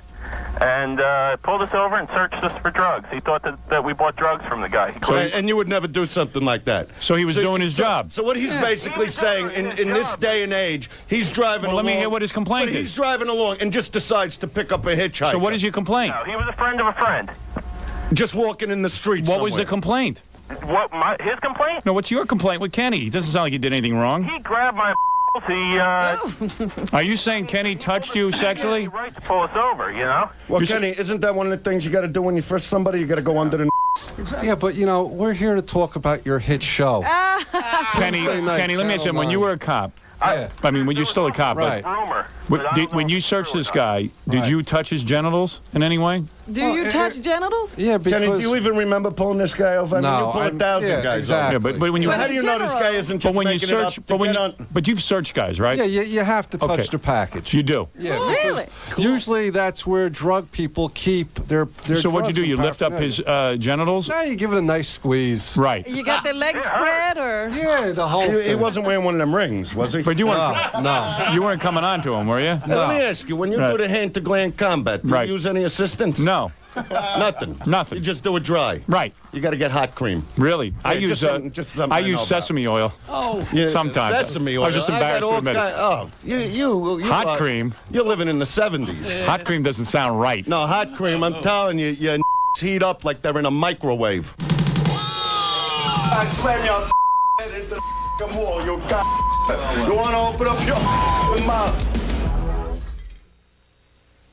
Jackie Martling's Sergeant is 78 minutes of wild, dirty jokes on CD or cassette. Only $12 plus $4 shipping and handling. Buy two, get one free. Call 1-800-323-KING. That's 1-800-323-KING. Tomorrow on the hottest comedians. Kept under lock and key, but now available for the first time through this special offer. That was some pretty good eating. Tim Allen before he was Mr. Nice Guy, and the raw Chris Rock. He walked home for like 8 blocks smelling that finger. You get Howard Stern's Jackie the Joke Man Martling. Guy goes to the zoo to feed the monkey. We can't even play the punchline to this one. It's my favorite.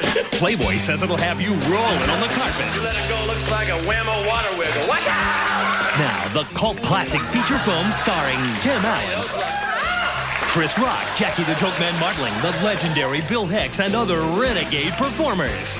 It's 90 minutes of non-stop laughter. Skinny guy went to Alaska, came home up. Sorry, can't play this one either. The only way to get it all is to order it now. Get that goofy little I got a Woody smile. Comedy's dirtiest dozen. All right, listen, Dice. Oh, my goodness. It is so good to see you. How long are you in New York for? I'm here for a few days doing this press tour for the show. I and, see. You're very much behind the show. You're out promoting it. You Yeah, I believe love in the show. Believe me, I didn't promote the last one because it stunk. Everybody check out the show. I don't even remember the last show. What was the last That show? was the one with Kathy Moriarty where he was the postman. Yeah, it was awful. You didn't like that show, and you weren't proud of that show. No, I wasn't proud of it because I like to give people a show. I like. I mean, even this is a show. Yeah, even so, you had to have that big fat Rosie O'Donnell on your show. But I like Rosie, so I'm not going to You get. do? Look how you got to pick on Did somebody. Rosie O'Donnell have you on her show to let you promote? Hit? No. So let me tell you something about her. Yeah, I don't exactly. like her. Right. You say you like Rosie, but is she a supporter of yours? Is she... Actually, Rosie came on to do the show because she liked the show, and I started out with Rosie. Right. So would she have you on the Rosie O'Donnell show, or you? I hope so, because if she doesn't, next time I come back, I rip her apart. Of course. And I rip that gap-toothed idiot apart, Letterman. Oh, you don't like Letterman? No, he's a stupid ass, this guy. He calls up, I want him on the show. I don't want. He's afraid. He is afraid. You asked know him what if I mean? you said, hey, can I come on the show and promote off I my mean, show? you do those shows, you know, Yes. Leno go, oh, I don't know if every joke isn't said. Did you set up two dykes kissing on Leno? I just did you did it. set that up? I You went just ahead and did it. right? That's right. That's right. So what are these idiots afraid of? Exactly. You know, that really makes me mad, I'm telling you, because these are guys, see, that was the beauty of a guy like Johnny Carson. He would bring on guests to make them look good. Right. You know what I mean? You know, he knew he had his security. You in feel himself. Johnny would have had you on? Yeah, exactly. I Right. mean, he would bring on a guest, and it wasn't about him when the guest was on. These guys are so paranoid that if you come on and you are funny, you know, they either look to edit it or cut the whole piece out or go, like I saw that thing with Leno with the chick. Oh, this isn't going to air, Howard. This is wrong, Howard. Right. But that was the show. Right. You know, bring And it was on a good guest. show. What did he expect you to do? Come on in a leisure suit? Right. That's and sit me. there and go, well, I really enjoy being on the radio. You got to have a few friggin' laughs. Absolutely right. Absolutely right. Couldn't agree with you more. Yeah, but I happen to like Leno. Why don't you know, have- I you at do least like think Jay. Leno was funny. Well, No, you do like as Jay. far as like that kind of comedy, Why know, don't the you clean have- version of comedy. Why don't you have Club Soda Kenny beat up Dave? Pull him over. Pull him over. No, but that's Check why his I on Dave years ago because Right.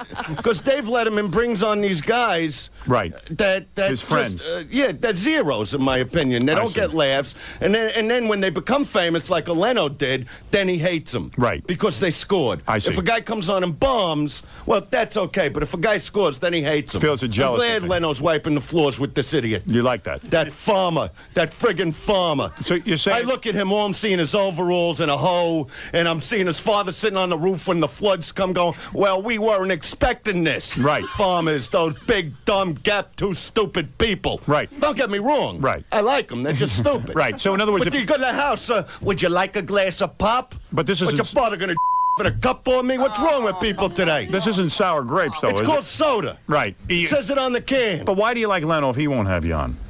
Because I think he's funny. Okay. You know, All and right, I that's think fair- eventually he'll fair get enough. over it. You You know do. what I mean? Right. But Letterman, you know, all he's concerned with now is destroying Leno. Right. You know, and when you try to destroy somebody, it only looks bad on you. Fills your heart with hate, You know and what you I can't mean? even concentrate on your Yeah, comedy. he's not even constant. Just do your own thing. What are you worried about? Why did you bring Leno on in the first place? Right. You know, if you didn't want to see this guy score, why did you make like you're his friend? And then he built up, and now he's got his own show, and that's the way it should be. I see. See, nobody ever feels. That's why the wars start. That's why it all happens. Because nobody ever feels like, why should this guy do good if I'm doing good? Kenny, you think what Dice is saying is true? It's the absolute truth. And Kenny, that's do what you think makes me- that's true? Actually, a writer, this guy, Bill Sheff, that Yeah. writes on.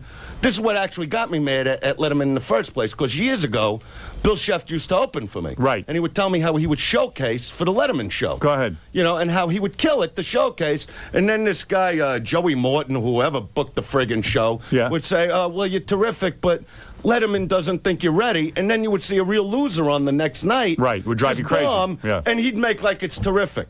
And then this guy winds up like it's a writer. But do you think he ever gave him the shot? You think he ever let him come out and really score as the comic is? No. You're saying that if a guy's too funny, Letterman won't have him on? Exactly. I see. Too insecure. Interesting insight You know what into I show mean? business. I would Interesting. respect him more. You know, you have a guy like me on the show. I've done bigger things than any comic ever in the history of That's comedy right. since the first ticket ever sold. That's true. So how don't you? I mean, I always get boycotted from different things. Right. Things Well, like you're- the Comedy Awards, for Well, instance. you can't have it both How many ways. years has the Comedy Awards been on? I don't know. You know, the Comedy Awards came on the year I did the Garden and the Forum, And they the never invited you Nassau on. Coliseum. How don't you bring me on? I don't You know, understand that. how do you boycott a guy that brought comedy to the level it went to? That comedy went through the roof, that every guy, including guys like Jackie, all of a sudden clubs were hopping, everything was hopping. You know what I mean? And you don't bring a guy like me on. I on them. The Oscars will boycott me. You know that, Robin. Dice is saying is true. Kenny, is it true what he's saying? You've been through it. You've been going through this for years. Kenny, is it true what Dice is saying? Andrew is a very smart man. But you right, there you never go. went through any problems. You know what I mean? Oh, no, I understand what you're saying. Yeah, I hate shows like that. You know, and then when I did Bless This House, Right. the Bum Show wanted to bring me on, Comic Relief. They're on the air for The 10 Bum years. Show, right. Yeah, the Bum Show. Right. I can't, Raising money for bums. I don't see nobody slipping 20s out their windows, you know? Right. You know how you feel, you know. Hey, I'm working the hard. homeless don't even know it's on HBO. Right. You don't get HBO living in a refrigerator box. When know you what see I'm that talking show, about. when you see that show, you don't go, I want to give them money, because you Well, working that's hard. my thing. See, Right. when I do see a show like that, all these comics are coming out, but they're not coming out to make it better for the bums. They want publicity. If they want to make it better, come out and go, all right, here's 20,000, here's 30,000. You're bitter that they didn't ask you on homeless relief. It makes me mad because I would come out and give money. Right. I might throw a few jokes out there. You got to entertain the But you would people. walk out on stage and say, here's 20 grand. Yeah, I mean, Jerry does his show once a year. He puts talent on, but, they give money. Right. I see. So you watch Comic relief. All I do is keep seeing more homeless people because they're going, there's a show on the air. They're feeding us. Right. I'll work for food. What kind of... I'll work... Here's a grape. Build me an Olympic-sized swimming pool. Right. Here's 2 grapes. Put a jacuzzi in that. What do you mean work for food? You want to open up your mouth? Give me that scissor. I'll cut it.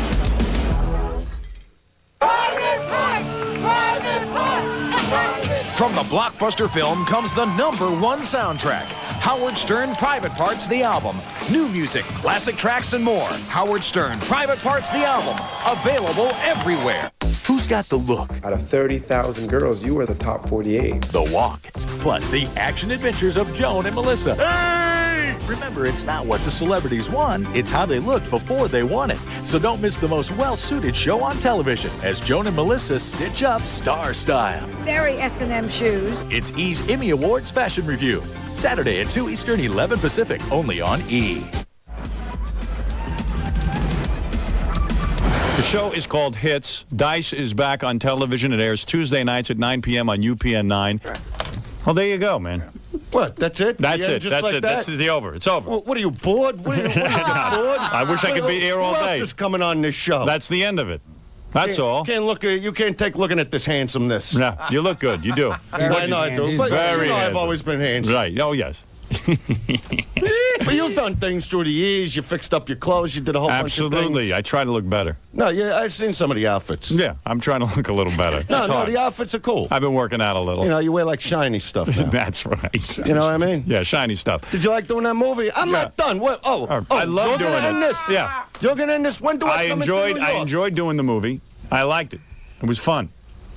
That's it? It was That's fun. the whole thing? It was a good time. For 9 years, I had to hear about a movie, and then I sit down to I was talk to you brilliant about in it. I got every great review. I did it all. They said that I would be lousy in the movie. They said it would look like a Saturday Night Live movie. So it makes you feel good when you shine, right? Makes me feel good. Okay, you're going to do more movies? Yes. All right, and you'll commit to my show when you're out in L.A.? Absolutely. All right, that'll be fun. Right. We'll have a lot of laughs. We'll go out. We'll throw a few back. Right. Pick up a couple strangers. Kenny can squeeze our whatever. Juggle nuts under the tree. That's all. Know what I mean? All right, guys. Thanks for coming in, man. It's always good I really seeing had you. a good time. Thanks to your entourage here. I'm very happy to meet all of you. And Kenny, especially you. Well, I got to say hello to my wife and kids, Thank though. you. I promise. Go ahead, quickly say hello. Because, Trini, I miss you. Boys, you know your names. How old are the boys now? Do you know? 3 and 7. 3 and 7. Yeah. And they're talking? Are your daughters talking? Yeah. Wait till my sons meet your daughters. Give it another 5 years. We'll see what happens. That's a Picture nightmare. us as like Had enough of in-laws. We'll make like a whole thing. Oh, what a wedding. My sons are very handsome. No, by the way. I'm sure they are. Absolutely. Yeah. All right, we're going to take a break. When we come back, I we're got going to a wrap the show. 3-year-old loves hot cream a little. Are you done? Are you Do done? your boys pleasure themselves? I don't know what they do. You're going to know. But they do what I do. You know how you walk around with your hand down your underwear all day? Does your wife walk around the house naked in front of the boys? No, not naked. No. But she gives me a show. Because she's hot, your wife. I've seen She her. is hot. Yeah, she's nice. That's right. What do you mean, that's right? Kenny, you look at his wife? No, I have he the has- utmost respect for that. Really? Yes. Kenny's got a hot wife, too. Really? And Happy Face just got married. Really? Nice looking girl? Yeah. And explain her. She does Elmo. Yeah, she's tiny. She dresses like Elmo, and she walks around and shakes people's hands. Wow, that's fascinating. Well, we'll have to continue that the next time you guys come in. All right, everybody watch Hitz Tuesday nights at 9 Let o'clock somebody make fun of you just like that. on UPN 9. I have respect for Mr. Stern. It's that other man No, over don't there. pick on Look, Jackie. don't tell me what I should do and what I shouldn't do. I will do what I want to do. Kenny, ever search Dice's wife? No. No. I would never do that. You would never search her for drugs? No reason to. Really? No. Interesting. No. Okay. Interesting. Yeah. I'll send them to your house. Great. You ever squeeze her? You know, we didn't even talk to Robin. Robin's busy. Yeah, Robin, I'm you just look beautiful, watching and I the show. understand you. I She's understand on you the just rebound. broke up with somebody. Yes, I did. Yeah, she did. She's What not went wrong? Every time I see you, you're just breaking up. You can't just hop from to, you know what I mean? She was You in can't love. just hop She from was one in to love. one. It didn't work out. The guy doesn't want to get married. But she goes out with like a lot of like famous guys. That's what she That's does. true. That's her thing. That She's is a true. climber. I'm a social climber. Yeah, you got to be a climber. Right. But she looks good. She's She hot does. looking. She's happy. She's very happy. Baby, you got some back. I saw it out there. That's it. Yeah, that's the bomb. Are you speaking black talk? I guess he. I know that. it all. He's working with UPN. It be fat. P-H-A-T. Yeah, that's right. I know all the lingo. All right, guys, thanks know for what I coming in. mean? Everybody watch the show Hitz. I had to say hello to her. All right, take care. I got to get... Unbelievable. All right, Show guys, me the well, room. thanks for coming down, man. I really appreciate it. Yeah, what's Jackie in there? Yeah, Jackie's in there. You want to go? Okay. Give me a minute. All right. All right.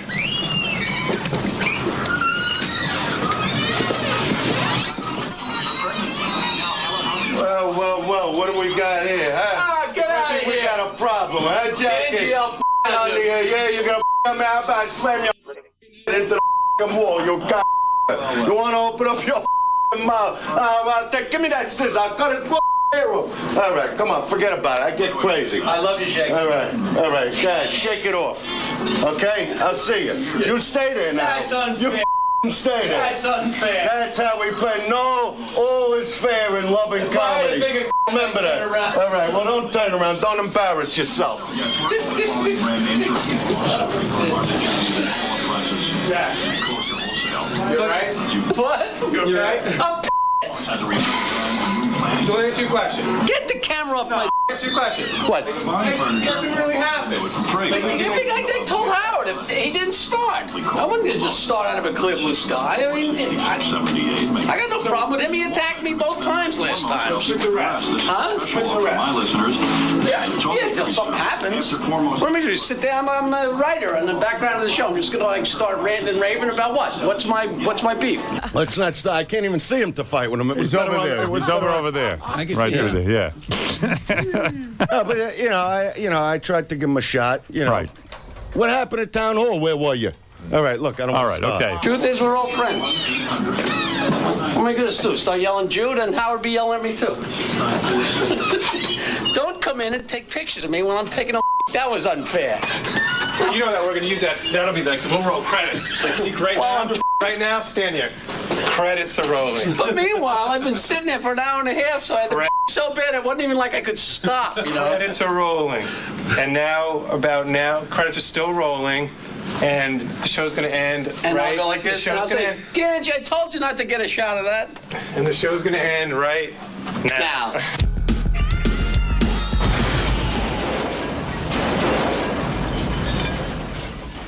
Do you think it would be hard for you to tempt Howard into either cheating or giving out? High pitch.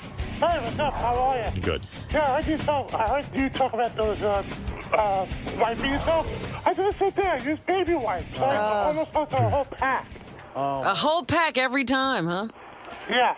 You know what? A whole pack just for one dude? Could you imagine? Oh, my God. Those poor baby wipes. Oh, and he's living and he shares a bathroom with other people on the floor of that boarding house. Yeah, actually, you know when I use that bathroom, do you know to take a sheet of baby wipes? I wipe down the toilet seat. Aren't baby wipes expensive, though, for you? I mean, you don't have a lot of money. No, not really. I buy them in store brand. Yeah. Because they're cheaper. Probably have a rash up there. You know what's the worst when, I was saying you're without your baby wipes and you're, like the guy said, you're out and you dab yourself with the toilet paper until everything's all clean, and then you have to take another dump. And you have to go through the whole process again. It's awful. I don't know if anybody's ever has had that. Oh, my goodness. It's happened to me before because I drink a lot of coffee. Yeah, we know. We know what you're up to. It's the coffee. How many times a day you go to the bathroom? About maybe 3 or 4 times a day. Duty. Yeah. Wow. Oh. Can you see if you could set that craptacular again between me and Joey? Yeah, Gary, what happened to the craptacular? I was looking forward to that in a weird way. The craptacular. Yeah, weren't High Pitch Eric and Joey Boots going to have a crap off? You know, Tim Tim Sabian was working on putting that together. I have to find out where they went on it, where they were that. All right. That. That's the thing that stresses Tim out so much? Yeah, I'll need a report on that. He was saying he's stressed out. Yeah, thank you. And you know what? Joey Boots says, Joey, you're up for it, right? Howard, I'm down with doing the Craptacular. We just need a date. Okay. So let's do it. Let's put it together real soon. These guys are still in training, Howard. To talk about the food that we want, too. Yeah, you guys going to provide food for us, right? I believe so, yeah. Tim, what's going on with the Craptacular? We still want to do it. Just a couple of other things came up during it, but right. So we're So still you're working on it.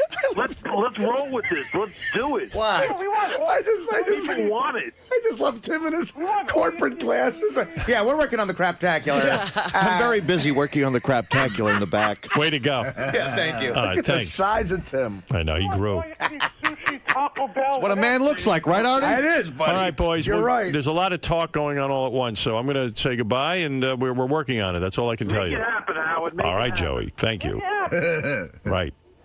All right, No, Tim, we were talking about Tim yesterday at the wedding, and they were saying that he was the one bumping into people and knocking people over at the wedding. At Will's wedding, yeah. Yes, he said that he's all stressed out most of the week, and now I know what he's stressed out on. Hey, Howard. Yeah, I mean, the guy had a big programming job in Philly, and now he's planning Craptaculars. Yeah. Go to Gary Page 2, the wrap-up show, and in 30 seconds, Tim explains his behavior at the wedding. It's the fourth one down.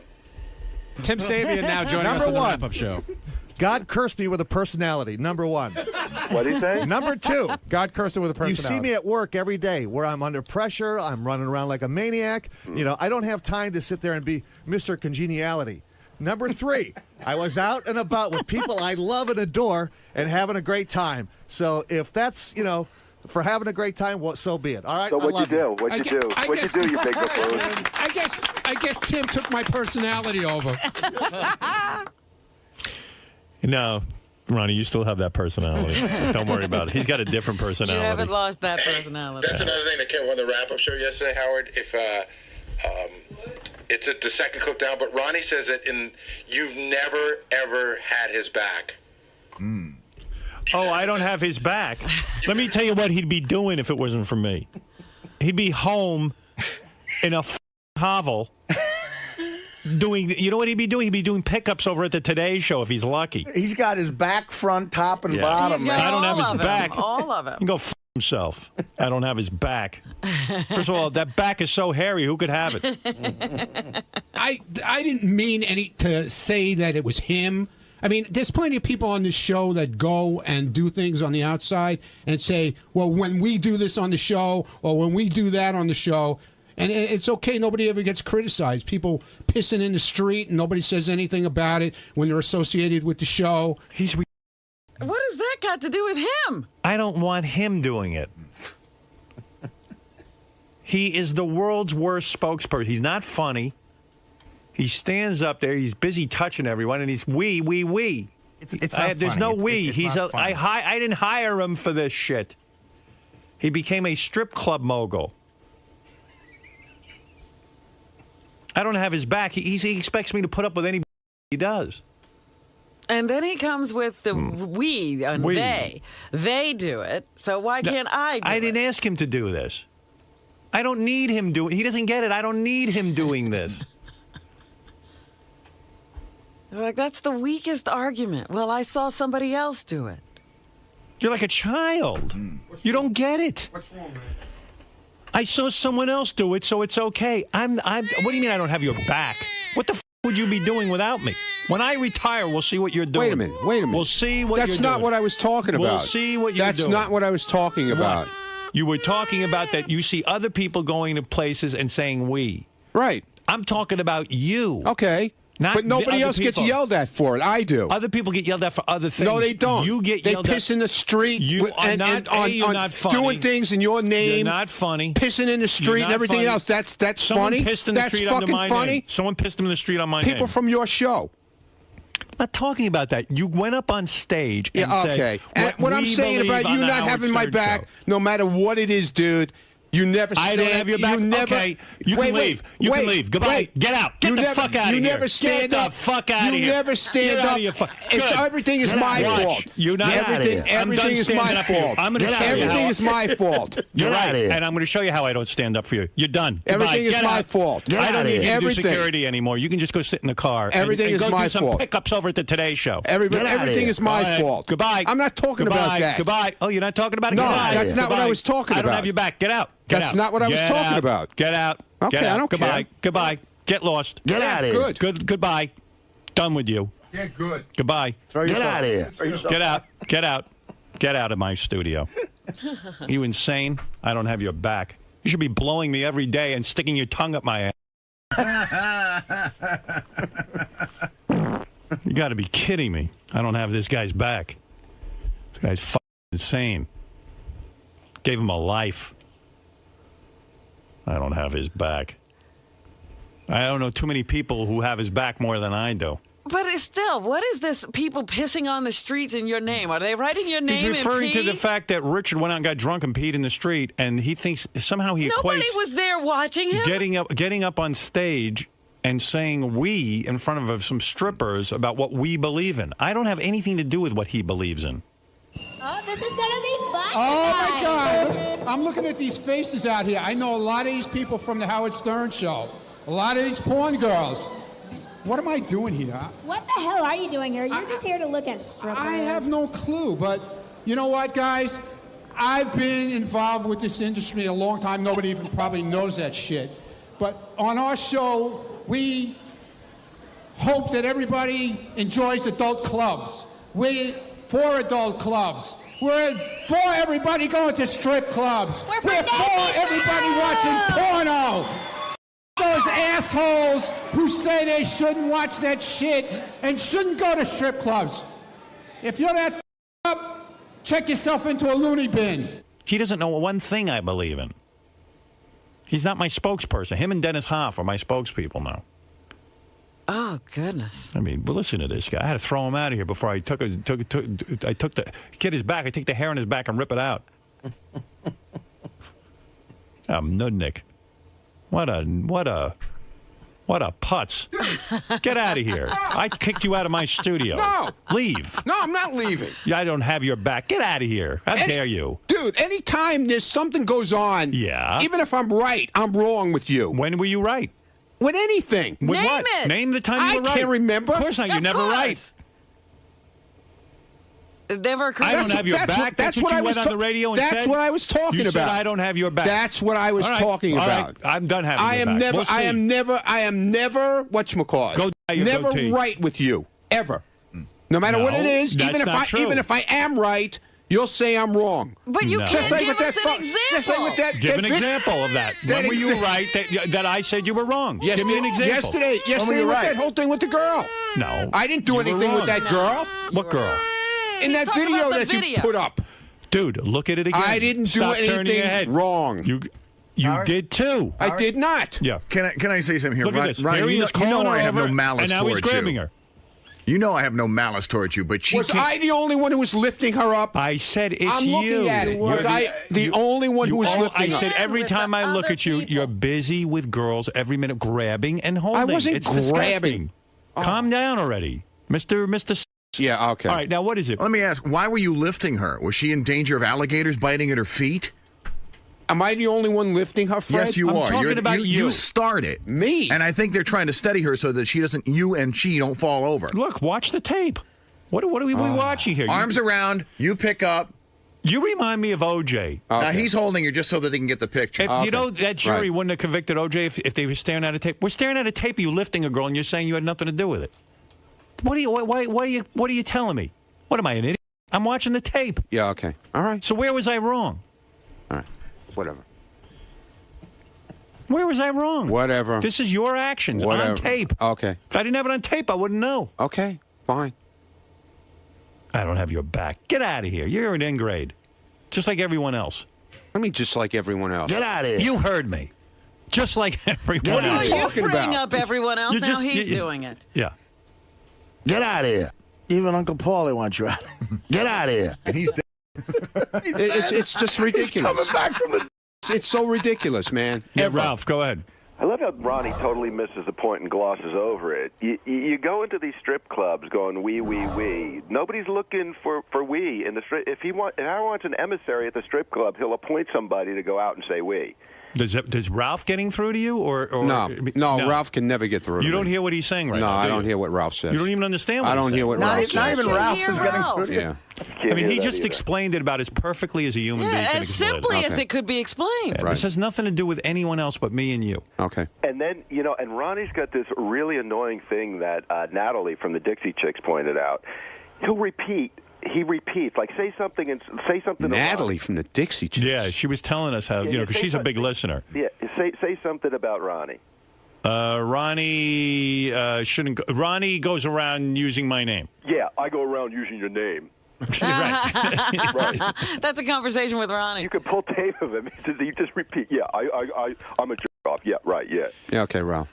Natalie from the Dixie Chicks getting up your ass. Oh. Yeah. Who needs her? Who needs her analyzing us? You're a great representative of Howard, also, Ralph. You know what? He does things wrong too. Yeah, I know. Do you do shit to him? Do you take it out on him like you do on me? I do. No, you don't. You say one little thing and then it's gone. Goodbye. One little thing. Yeah. Okay. Exactly. All right. Exactly.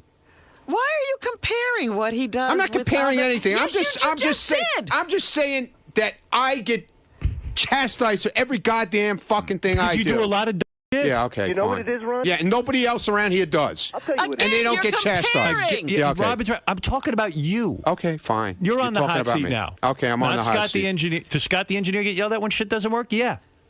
You've never heard him yell at other people? Yeah, I've heard You him never yell heard at me yell at Yeah, but Gary? it's always yelling at me. It's Always. never. Always. Even if I'm right, like I'm saying. Here we if go. I'm You right, can't prove you ever right. When were you right? Give us an example. One time when you were right. I didn't think about Even any. when I I'm didn't right. think about I when can't think of a time you were But right. you're saying that like you got a thing in your mind of when you were right. Yeah, you got to have an example. I got to have an example? Yeah. All right, the perfect example was one of the examples is when I bought that car. The limo, okay? Right. Okay? When were you right with the car? I sat and discussed it with Howard, okay? Dude, you don't have good taste. You're very Guido. Eugene. It's very... Eugene. That car is very subtle inside. What are you talking about? Inside. I'm not worried about inside. Inside's fine. What's outside? Outside, it's plain. Outside, it's a moving house. Jeff Currow doesn't have that much room. Why did you put those big horns on the side of it? Like a clown car. Your car is bigger than Jeff Currow's new house. You're going to have to ride with one of those additional cars that says oversized load. It's a rolling battleship. Oh, give me a break. Let me ask you, the car you have now that I helped you get, do you see the difference between the car now that you have and the one that where you couldn't turn on the heat?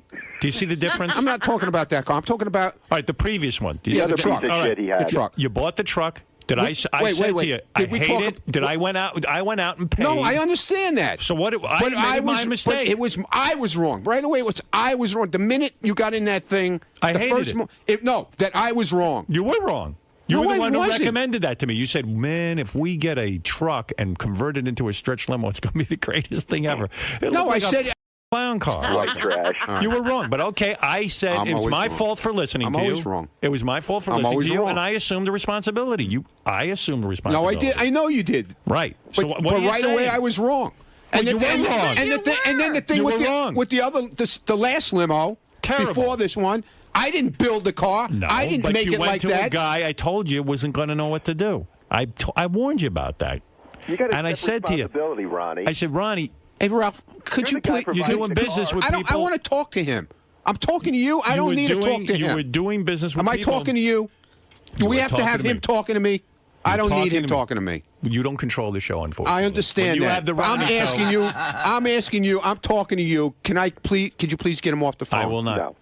Okay. No, I won't take him off the phone. See? I like him. See what I mean?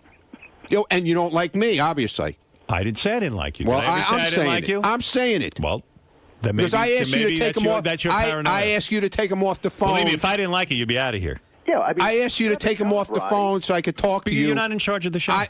I asked you nicely. And I said no. Is he 5? No. What don't you understand? I don't want to listen. I don't want to listen to him. I don't want to hear him in my head. I have him on the air. Where? Oh, he doesn't like me. I've never heard these kind of arguments from a grown man. Yeah, well. Listen, when you're right, you don't hear about it because you're right. But you're always wrong. I'm always wrong. Right. There are many times you're I'm always wrong. and you perform your job, and I'm happy. But there are times that you get completely out of control, and then I tell you about it, and you fight it. I didn't. When I said to you yesterday, when I said that, I didn't mean.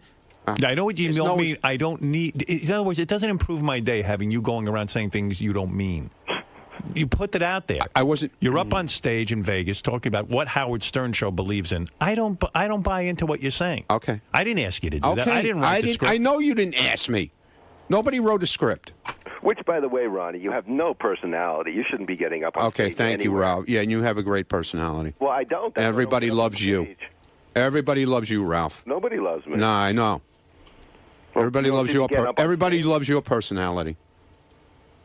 My personality sucks. Yours is the best. See? Because everything you do, Ralph, is the best. Jonathan, what do you have to say about this? Piece of shit. I just want to say that he's an ungrateful piece of shit. Right, exactly. No wonder his wife divorced him. He's Right. a little mini driver. Right, exactly. Should come down there and smack you with Come the on. cock, Come bitch. on, asshole. Come on down. All the big mouths. Come on down. Yeah, you should fire his son. Come on, asshole. Come down here. Yeah, All you the big mouths. I should come down and smack you. Well, come on down. I'd bitch slap you with the pet cock. Yeah, right. Yeah, okay. Wow. Yeah, okay. That's your answer. Yeah, come on down. I'm telling you to come on down. You're telling him to come down? Yeah, let him come down. Come on down, Norton. Pete, you're on the air in Pittsburgh. Yeah, Howard, there's no doubt about it. It's time to fire him. Yeah, good. And you're up for the job, right? Put him back in the car, at least. I know you Right. care about Okay. him. But I'll go back in the car. Whatever you want, sir. get you off, Ronnie. You know, listen to the way you're talking to your boss. I mean, I think Howard could kick your ass in reality. I've met you before. You're not that threatening, buddy. I wasn't trying to be threatening, was I? You don't Did I try and threaten you, asshole, if you met me? Did I try and threaten you? You haven't aged very well. If you take a look, you're Yeah. not a good. You know, look, you're not that guy who can pick up women anymore. Oh, You okay, gotta get fine. into reality, Ronnie. Right. You're right. You left your wife. That's where you ruined your fucking life. Right. Oh, okay. You had a good woman. You cheated on her. Right. You got into the celebrity lifestyle. Okay. And now look. Well, you don't know anything about him. Yeah, what the fuck do you know? I have to defend Ronnie on that. What the hell? That's how. Yeah, what do you know? Fuck your wife when you left her. Yeah, good. Come on, get out of here with that. Dominic, go ahead. You're on the air. Your guys are off topic now. It's getting. Yeah. Now, first of all, I think you're missing a point, Ronnie. Howard is not saying he doesn't love you or care for you or do anything for you. What Dominic, he's I'm saying not going there with. That's not what I'm going for. No, you're missing it, Ronnie. What he is simply saying is that you don't represent him or the show. Right. That's what he objects to. And yes, he does have your back. You know how he has your back? You're with him 20-something years. You make a great living. And everyone loves you. That's having your I gave him a life. No matter how many bad things I've done over the years, he's loved me and been my friend and Robin. Well, I don't love you, but I do love Ronnie. And listen, Dominic, don't include yourself in that No, group. of course not. When I jumped in the water, I haven't once heard you say, I was afraid you'd die. I wasn't afraid. Nothing will kill you. No, but seriously. No, in all seriousness, look. Here's the bottom line. There's a lot of times you don't think. I know you like to think you do, but you don't. You go ahead and you carry on. You've got to think about things, and that's where you run into trouble. That's all. Thinking. You're not don't think so much. All you got to do is stay out of trouble, and then you're fine with me. Don't go around us on the show, what we think. Right. That kind of thing. Okay. You're probably better off just not doing those appearances. Yeah, yeah, Ralph. Yeah, stop. Yeah, mind your business, okay, Ralph? Because you usually get into trouble. Yeah, right. Well, you're such a... No, I don't get into trouble. This one time I got into trouble. Yeah, little bit. Oh, yeah, I get into trouble. Little bit. I don't want to see anything bad happen. That's why I'm worried about your behavior. I want to make sure you understand. That's what I'm trying to teach you. That's all. Right. Okay. If I can teach you, you know what they say? Give a man Oh, no. Give a man a fish, and he can eat all day. Think about that one. What? All right? What? You know exactly what I mean, Ron. Teach a man to fish and he can eat all week or something? That's right. If you give a man a fish, he Artie's can got eat it. that day. Right. If you teach him to fish, he can eat forever. Right. I'm trying to teach you how to fish. Not Robin. She I know don't how eat to- I know what how if to Robin? fish. Robin don't eat fish. I go fishing all the I time. can feed everybody else. All right. Well, don't fish for tuna. Evidently, it's very rare. No, I don't fish for tuna. All right. Thank you, right. Ronnie, and I hope that helps you. I'm only trying to help you, pal, because Okay. this could only get worse. Okay. All right. Ralph, thanks for helping Yeah, me. thanks, teach Ralph. Ronnie. Anytime. I'm always there for you, man. All right. Thank Trying you. to help you, Ronnie. I love you. All right. You there got go. Ronnie's back? You got Ronnie's I back? totally got Ronnie's back. He's a great guy. He's just Oh, yeah. You got Ronnie's back. Yes, Nick. Go ahead. You're on the air. Howard. Yeah. Hey, you know, Ronnie's amazing. Does he realize he's even out in Vegas at those awards because of you? Well, of course. I mean, that's the problem. He doesn't get it. Yeah, he's a total. I mean, he's standing next to Ron Jeremy on stage, and he thinks, like, that's because he's Ronnie. Like, it's because he's Ronnie the limo driver from the Howard Stern show. And also, since you pointed out that repeating thing, he's done it about 10 times. He's really, it's like an OCD thing with him. You know, I repeat stuff. I gotta say, you know, and I don't feel guilty about this because, you know, they're not comedians. That tape of Ronnie and Ron Jeremy is one of the most. It's the most awful thing I've ever heard. It's so bad. Because I've been out with Ron Jeremy where he tries to be funny and he tries to tell you about a bit that he wants you in, and it's so bad. Right. He's so embarrassing. Well, he's another guy who wants to be a comedian. He's not. Hey! This is very good. Ron Jeremy and Ron the limo driver. Two Rons make a right. One more makes... Add a thief, you have Enron. Okay. That's why I'm going to let you handle this. Here we go. This is great, isn't it? You got all these sexy ladies and all these big erections out there. So they call this the joint. He tells Here me we he go. does sets. Now. Yeah, I'm like, where do you do sets? And he totally didn't know it was Ronnie backstage either. Ron didn't know who that was. Oh, Right. Listen, you hit it on the head, Nick. You're right. This guy, he going around saying, I don't have his back. His back. I created his back. That's the most ungrateful thing anybody's ever Exactly. It was very insulting to me. Thank you. said. 20-year listener. Love you, man. Thanks, Nick. That's Nick, everyone. Is it sinking in, Ronnie, yet? He left. He left. That's it. I dismissed him. I think he should go back to the turtlenecks. It's after Labor Day. Hey, Howard.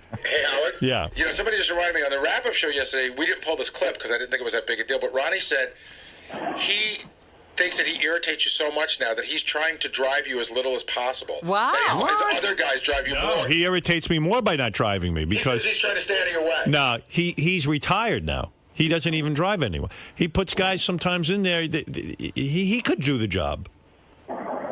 He doesn't even drive on weekends anymore. I know. Way to read a situation. Direct opposite. I hired him to drive me. Now he's too busy. He's got other people in the car all the time. Yeah. He's got a whole team. Yeah, he's got a whole team. Team Ronnie. And you don't have his back. He doesn't even have to drive. No, this is a guy who's a driver, doesn't have to drive. He hardly drives at all. Apparently all he does is sit in the hallway. You're not kidding. You talk about a cush job. He's Minnie used to be a driver.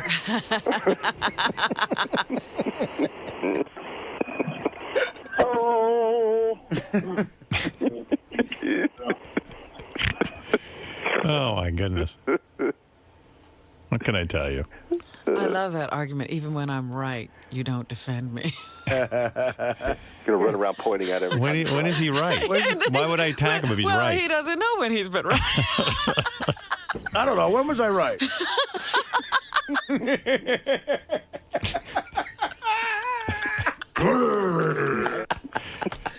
He's angry. He's angry. He's angry. Very angry. Why is he all so angry? He should be as happy as a clam. I don't know. He's angry. Yeah, I'm jealous of Ronnie's life. He has it way more together than me. He seems happy. Robin, he sure does, Artie. No, but he looks good. does. Yeah, he looks good. He's in good shape. He's got, he looks nice. He's presentable. He's, I don't know. Yeah, why is he so mad? I don't know. Well, he needs intensive therapy to find out why he's so angry. No, what I don't understand is why he needs intensive attention from you. Oh, that's the whole thing. Oh, yeah, I'm angry. He's the angriest guy I know. Scott, who's the angriest guy you know? Honestly, be honest. Besides Scott? No. Who's the angriest guy you know? Besides me, that would be Ronnie, I guess.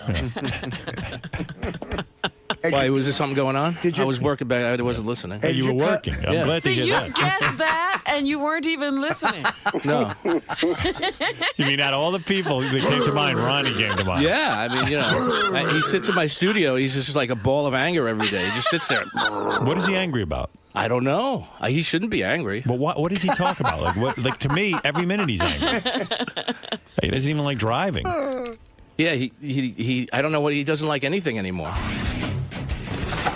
What the is with this fucking chair, man? This fucking thing's all broken. Get out of here. Can you stop saying that? Go in and tell him 2 hours? Yeah.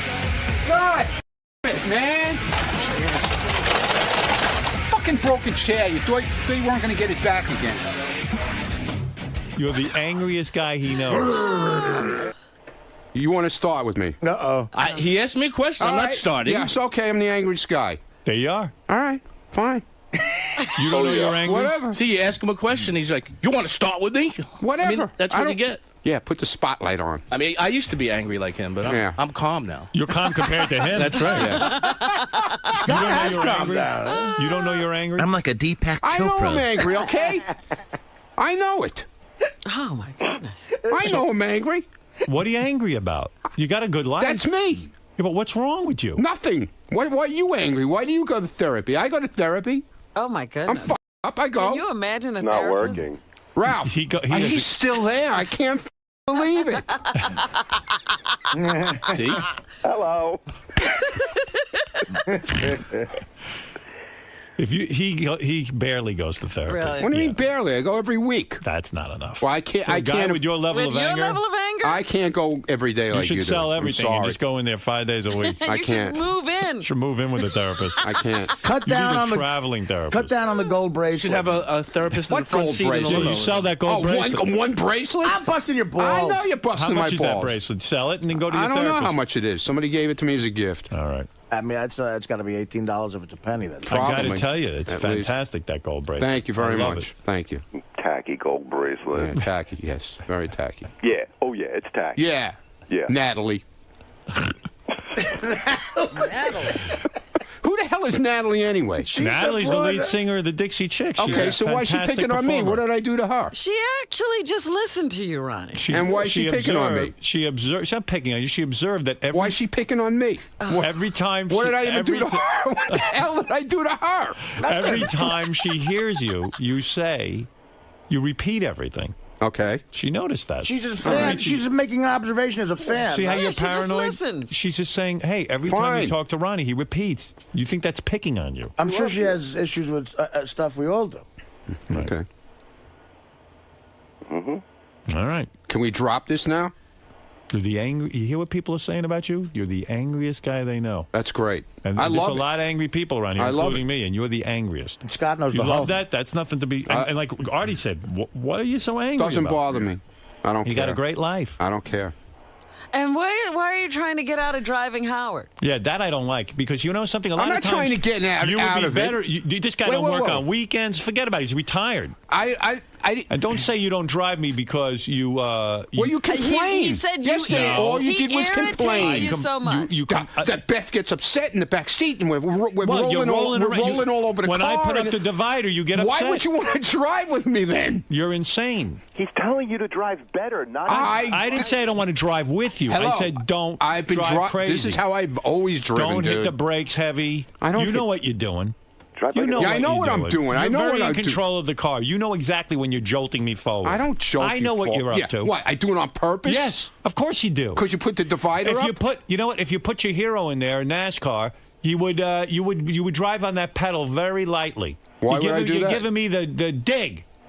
I'm not. What are you giving? What am I giving you? You're jolting me forward. Why? I see what's going on. Why? You're angry. I'm angry. Why am I angry? Because I'm driving you? Go ask your therapist why you're angry. I don't have the answer. That's what I'm asking you. Why are you so angry? Why would I be jamming on the brakes? Why? I'm back there with my beautiful girlfriend, and you're jealous. You can't stand it. You want to be in. Are you kidding You want to be me? in my lap. You must want to f me. You must be.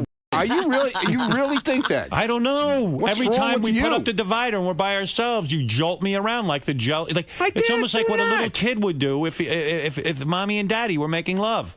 I have to get in between them. You got to be You're kidding me. aggressive. Passive aggressive. It's your tantrum. You don't even know it's my you're tantrum. doing it. Right, I don't know I'm doing it. Pull yourself together. What do you talk to that therapist about? Yeah. Don't worry about it. You should talk about this. Okay. I bet you they'll put you away if you tell them what you're really up to. They're going to put me away? Yes, I bet you he they'll put doesn't you tell. right away. Maybe I need a vacation I like guess that. that's the only place you are right. You get to tell the story. I bet you he doesn't tell the therapist the truth, what his thoughts are. No, he tells his version. Right. I bet you hide stuff. No, I don't hide You tell her anything. you wanted a shark with a baby's head in it on your arm? I never said anything You with a did. baby's I was there head. with you. Ralph, you were there. No, I said bones. No. I have the bones with You blood. said, the guy said to you, what do you want? He said, I want something like a I was shark. kidding. And I go, I'd like something in the shark's mouth. Something like a baby's head with blood coming out of it. You were not kidding. Ralph, was he kidding? I said it didn't really seem like it. And then I said bones. No, you got embarrassed when the like imagine like this, it was eating. the tattoo guy goes, oh, please. I don't think I can do that. That's too disturbing an image. No, and they'll do anything. They that's so not tattoo true. guys' faces. and Ronnie goes, I mean, not a baby's head, bones. No. Did I was say there. baby's head? I was there. You can't tell me I was wrong. I was joking when You I said weren't it. joking. Yes, I was. There was no laughter. Just like, hey, baby's head in the You know, something like you were embarrassed to Like say you it first. remember went- that far you went back. something like a baby. I remember that. Yes, I'll never. It's the most disturbing thing ever. Next to the Holocaust. We all looked at each other like, what the is this guy talking about? And you go, well, maybe something like a baby's head. And the guy goes, what? No, he did. And No, he go, and he goes, didn't. I can't do that. And you went, no, I don't mean like a baby's head. I mean like a bones. I was there. I saw it. I saw it go down. I said, listen. What does bones mean? I even called the guy. Bones. I said, he said, is like this the guy? shark ate something. I remember you. And the whole, it's spitting out the bones with blood. I remember the whole time. Well, that's what it is. I didn't say anything about. I said baby's head joking around. I remember but the I whole didn't get thing. a baby's head. I got bones. Dude, I'll tell you how much I remember about your first tattoo. Remember we're there, and the guy goes, I don't know if I can tattoo this guy. He's got moles. Yeah.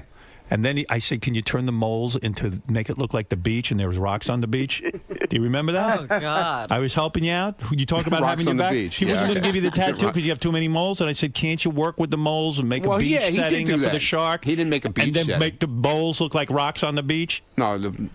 Did I say that? Yeah. Did I come up with that idea for you? And then he did the Rocks on the beach. The okay. moles became the rocks on the beach. Right. What beach? Well, he didn't. He turned There's out. no beach there. Well, there's ocean and it looks like shells. I said, could you talking turn the about? moles into the artwork? Looks like a hairy ocean. Yeah, okay, hairy ocean, yeah. I even said that. Oh, that hair. Because he goes, this guy's so hairy, I got to shave him down. I go, can't that be seaweed when it grows back in? Right. Seaweed.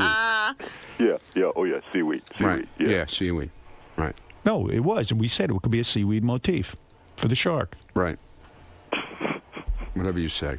And then you said, no, don't worry, I'm going to shave the hair by the shark. Right. So it doesn't have to be seaweed. Okay. But the moles, he wasn't You sure. shave your tattoo every day? He Every has day? to. No, I don't every day. You shave your arms, Ronnie? No, No, just he by, he just has by to the buy the tattoo or else it will look like seaweed. Hairy shark. What's wrong with trimming the hair by your tattoo? Nothing. Is there something wrong with that You too? have to do that. No, I don't. No, otherwise, who's going to see the shark? It's going to look like it's surrounded by seaweed. No, it's not. I mean, it's bad enough the moles are rocks. Why would you get a tattoo in a place you got to shave? What are you talking about? What are you talking about? A lot of guys do that. But that's everywhere on Ronnie. He's a man. He's hairy. So what? Now I got your back. Okay. See, they're Thank out of you. line. You got your hairy back. Right. You see, you don't... You're disgusting hairy back. Right. Yes, Dominic. First of all, you're worth $200 million a year. You now have 2 hours almost on Ronnie and driving it. But when you're in the back seat, am I wrong, as it happens to me, that it makes you crazy that when you're fighting, when you're even speaking to Ronnie, close the divide, I want to talk, that it seems like, I don't know if it's really happening, jamming on the brake, sharp turns, going He gets a little aggressive. stopping. What are you talking about, Dominic? When have you been in the back of the car? You. I'm saying that's what Tommy does with me. And I think Tommy says, oh, he's doing nothing wrong. But I think it's all done on purpose. That it's done to anger me. Well, of course, because he's angry. Well, I'm not angry. I don't care if you close the divider, dude. Nah, I don't know. Something goes on with you. I'm telling you, your driving is different when I close the divider. It is not. Yeah. You don't It think is. you're a little passive-aggressive? No. I don't think it's like, oh, Absolutely look at him. not. Sitting in the back there. Big shot. Boom, I'll teach him a lesson. What are you, crazy? I don't know. Well, Seems when like... you're cutting off cars and he's free. I wasn't cutting off. Listen, I'm driving in New York traffic. You get cut off every 3 seconds. All right, thank you, Dominic. All right, enough of this. Look, Yeah, really. Enough of it. Look, we have to straighten you out once in a while. Yeah, okay, fine. Fine. Are you straight now? Yeah, oh, yeah. I'm You know you straight. get out of control. Yeah, I'm straight. Believe me. I'm straight as an arrow. Good. I'm glad to hear that. If you want to apologize to me, I'll accept it. Apologize for what? See? For what you did at the strip club. I didn't do The anything. strip awards. The award show. Saying, wait, that would have been a manly thing. You walk in, you go, hey, Howard, listen, I got carried away. That's it. I'm not going to do it again. That's it. That's all you had to do. But you fight me. You say, I don't didn't have your fight. back. I got your back more than anybody on this planet. Okay. He still Insulting. won't apologize. No. All right. Thank you. All right. All right. Apology accepted. Have a nice day. Say you're sorry, Ronnie. Ralph, please, could you just get out of my head? Please. Can you just say, Howard, I'm sorry, I didn't mean to do that. Leave him alone. I don't want I an wasn't apology. trying to hurt Howard in any way, and I never do. All right. Okay? Thank you. I'm not like you, Ralph. I'm sorry. He's not a user, Ronnie. He's not. I didn't say he was a user. No, I said you're not a user. No. No. Maybe a little bit. No. Not at all. A little bit. All right. Thank you, Okay, Ralph. Yeah, now you can hang up. Thank you.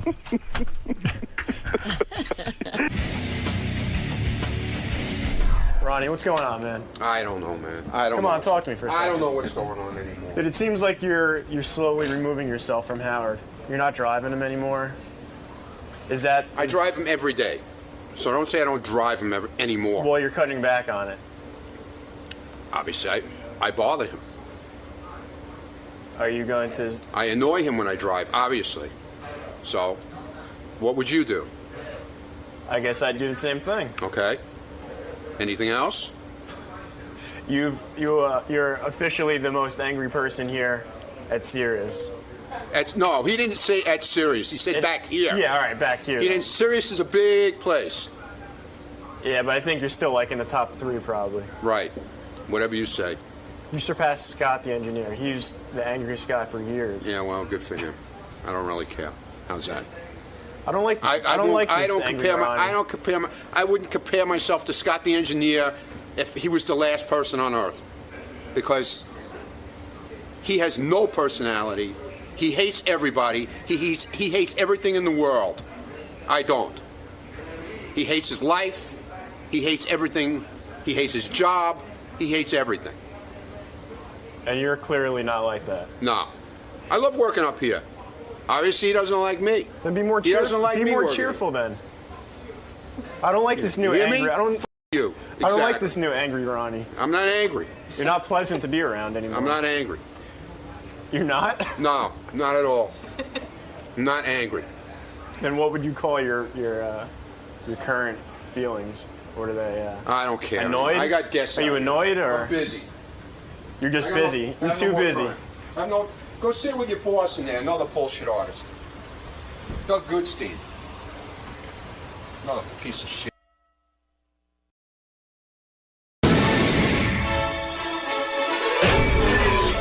This is a Howard TV original production.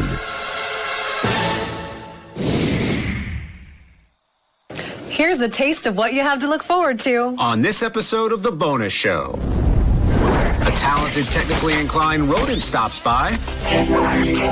We get a visit from the creepiest puppet master ever. Hi, everybody. My name is Mr. Gene Sternberg. Never call our staff a bunch of lightweights. I don't want to hurt you. And the boss calls into the wrap-up show. Help us! Going nuts! Help us back!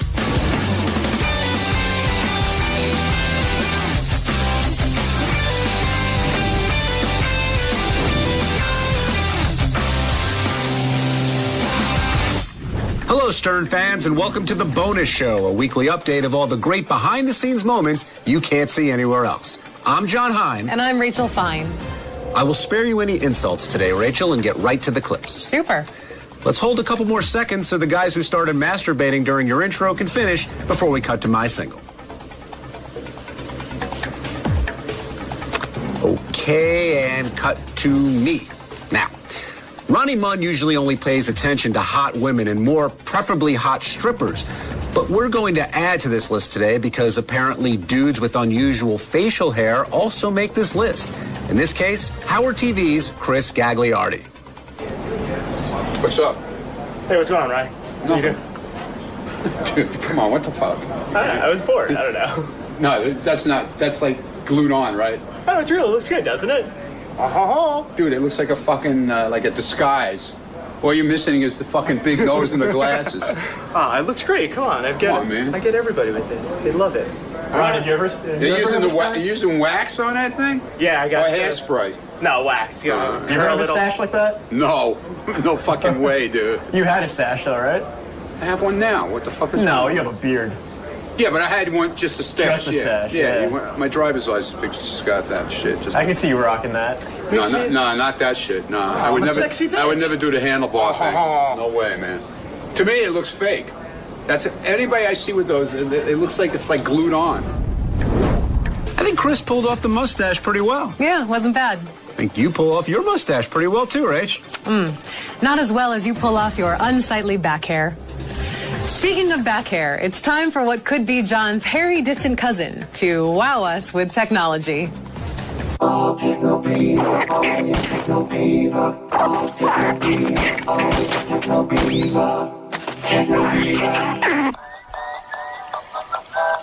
Hey, hi everybody.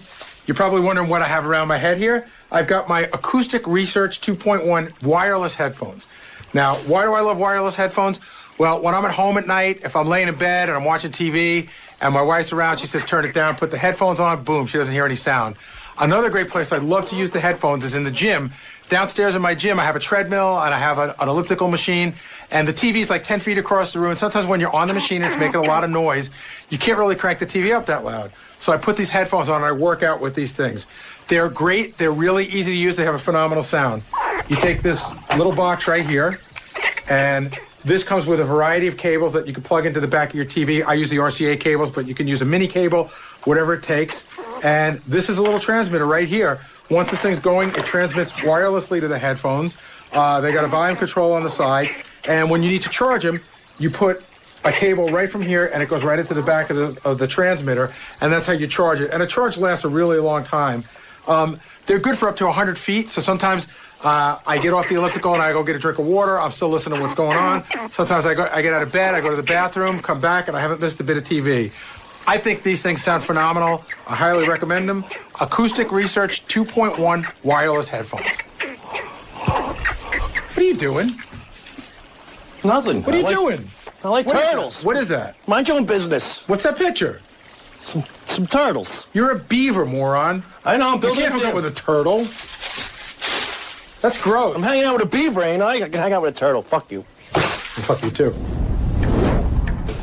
I don't know about you, but I am going to rush right out and get one of those.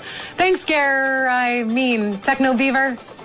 Let's go from a smart beaver to a very unique intern. I'd be remiss if I didn't introduce my next guest here to the show right now. He's none other than Ronnie, the limo driver. Ronnie, what's going on, man? Hey, dude, what are you doing? What are you dragging me in here for? I was off at work this morning. What the fuck? What's going on here? It's 7:45, and I'm not supposed to be here anymore. Ronnie, please relax. I'm trying to do a show here. So, like, what brings you back to the serious offices right now? Well, I don't know, man. I heard this medicated Pete nonsense, so I figured I'd stop back and check this shit out. So, Ronnie, well, this is like cursing is your thing. I know that, but it's usually a morning thing. This is like the evening now, so it's kind of different. I don't give a fuck. Come on, man. For those of you who grew up with Sesame Street and the Muppets, and in adulthood laughed along with Crank Yankers or Avenue Q, be ready for some serious puppet disappointment ahead. Howard Stern Show's Blast from the Past. So, what brings you by today? I just wanted to show Howard my puppets that I created. Okay. Different characters in the show. All right. Sometimes I talk to him, and it's like, I'm like, come on, Howard. You know what I mean? Yeah, right. Put your hair on, you know what I mean? Yeah, I start getting like... And thank you, Mr. Announcer. Hi, everybody. My name is Mr. Gene Sternburn, and welcome to the match game. And then we have a lot of excitement in the air today because we have some great panelists. Let me introduce you to everybody. First of all, I would like to introduce to you a very charming and beautiful lady, a very beautiful Miss Brett Summers. How are you, Miss Summers? Hi, Gene. Well, hi, Gene. Well, that's something I don't think you have. This is kind of your thing, so let me just check it out. I'll run everything by you, and Okay. we'll see what happens, okay? I'm just a little nervous reading like that. No, don't be nervous. Fat people are all the rage these days. How so? Well, you got The Biggest Loser and that Jamie Oliver show and Losing It with Jillian. So fat isn't the rage. The rage is getting thin. Yeah, but you have to be fat to get thin. Yikes. Here are 3 fat staffers testing the scale in the studio. Doesn't this seem like the beginning of some prank? This seems like a really bad idea. Well, we get the 600 This is gonna lead to like another oil giant like hole. Wait, do you want me to go up, jump? Just jump on my back. All right, I'm gonna jump, but I don't want to hurt you. Wrap your legs I don't around want to me. hurt you. Oh, God. Oh, Brian, my back hurts. What's This it is at? fun. Hey, hold on. What's it at? It's at 500 pounds, so it should go up to 6. Okay, now here, hold my arm. Get on there one leg and.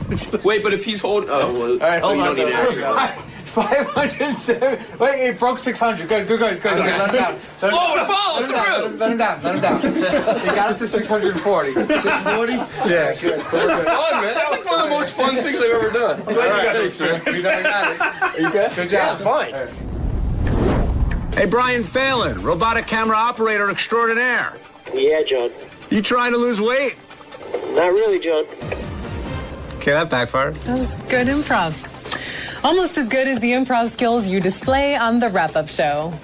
You guys were talking about getting Coheed in there and having Richard do something to get those boys in there. And with the new album, Year of the Black Rainbow, out, I was wondering how close that was to happen for some promotion for those guys. Not even a little close. It came up, and we opted not to have the band on. Oh, really? Even with Richard doing what he's doing. Oh, man. I would have done some crazy shit. Yeah, I know. It's just I would have sucked off John Hine. Oh, Richard, that was for Rush, not for Coheed and Cambria. I am calling human resources for John. From man-on-man blowjobs to feats of horribly executed athletics, we have it all on the wrap-up show. Do you still think about? I mean, I know it's. I think about it all the time. Do you really? Yeah. Not only do I think about it all the time, but I think about it to the point where when I'm coaching Lucas's team, I'm afraid to throw the ball. I feel like everybody's looking at me. So sometimes I just roll the ball back. Sometimes I throw it, but I don't even want to. I don't want to be. I don't want anybody. I don't want more than a crowd of one to watch me throw a ball. Have you thrown a ball overhand since the pitch? Yeah. At the Little League game though, where people can see you. I try not to. And wrapping up the wrap-up show, the guys get a call in from the man. Of course, I am talking about Ronnie the limo driver. Oh, and Howard was on the call too. Ronnie Munn, you're on the wrap-up show. Yeah, dude, I wasn't sleeping. And Sal burnt the whole back of my leg, and he's going to have to pay my doctor bills. It's all crazy in here. Yeah. Ronnie, you've got 5. Stupid head in. I saw him look in. I saw Scott walk out of the room to go get the camera guy. You're going to kill somebody. Ronnie, you're back? Yeah, man. The guy, nobody says nothing about how he burned me. I did, and I apologized about it. Yeah, okay. Yeah. Hey, help us. He's going nuts. Help us back. Help us. Oh, man, he's going nuts. How bad of a burn are we talking about, Ron? We're talking about a 6-inch burn and like a straight line down the back of my leg. He's got his pants off. Howard saw it. He believes me. Put your pants on.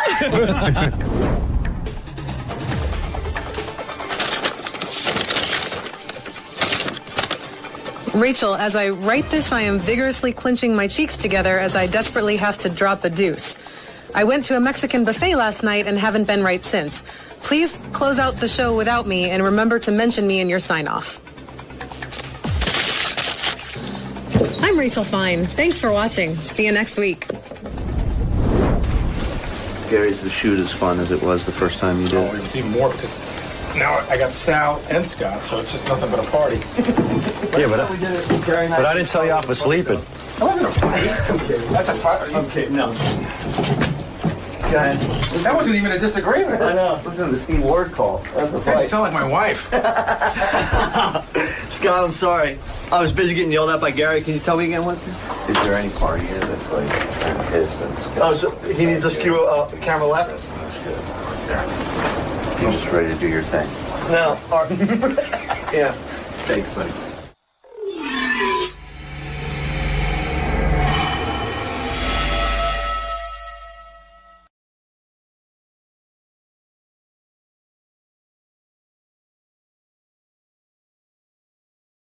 Và mình uống nước ấm, chứ mình không dám uống nước lạnh nữa.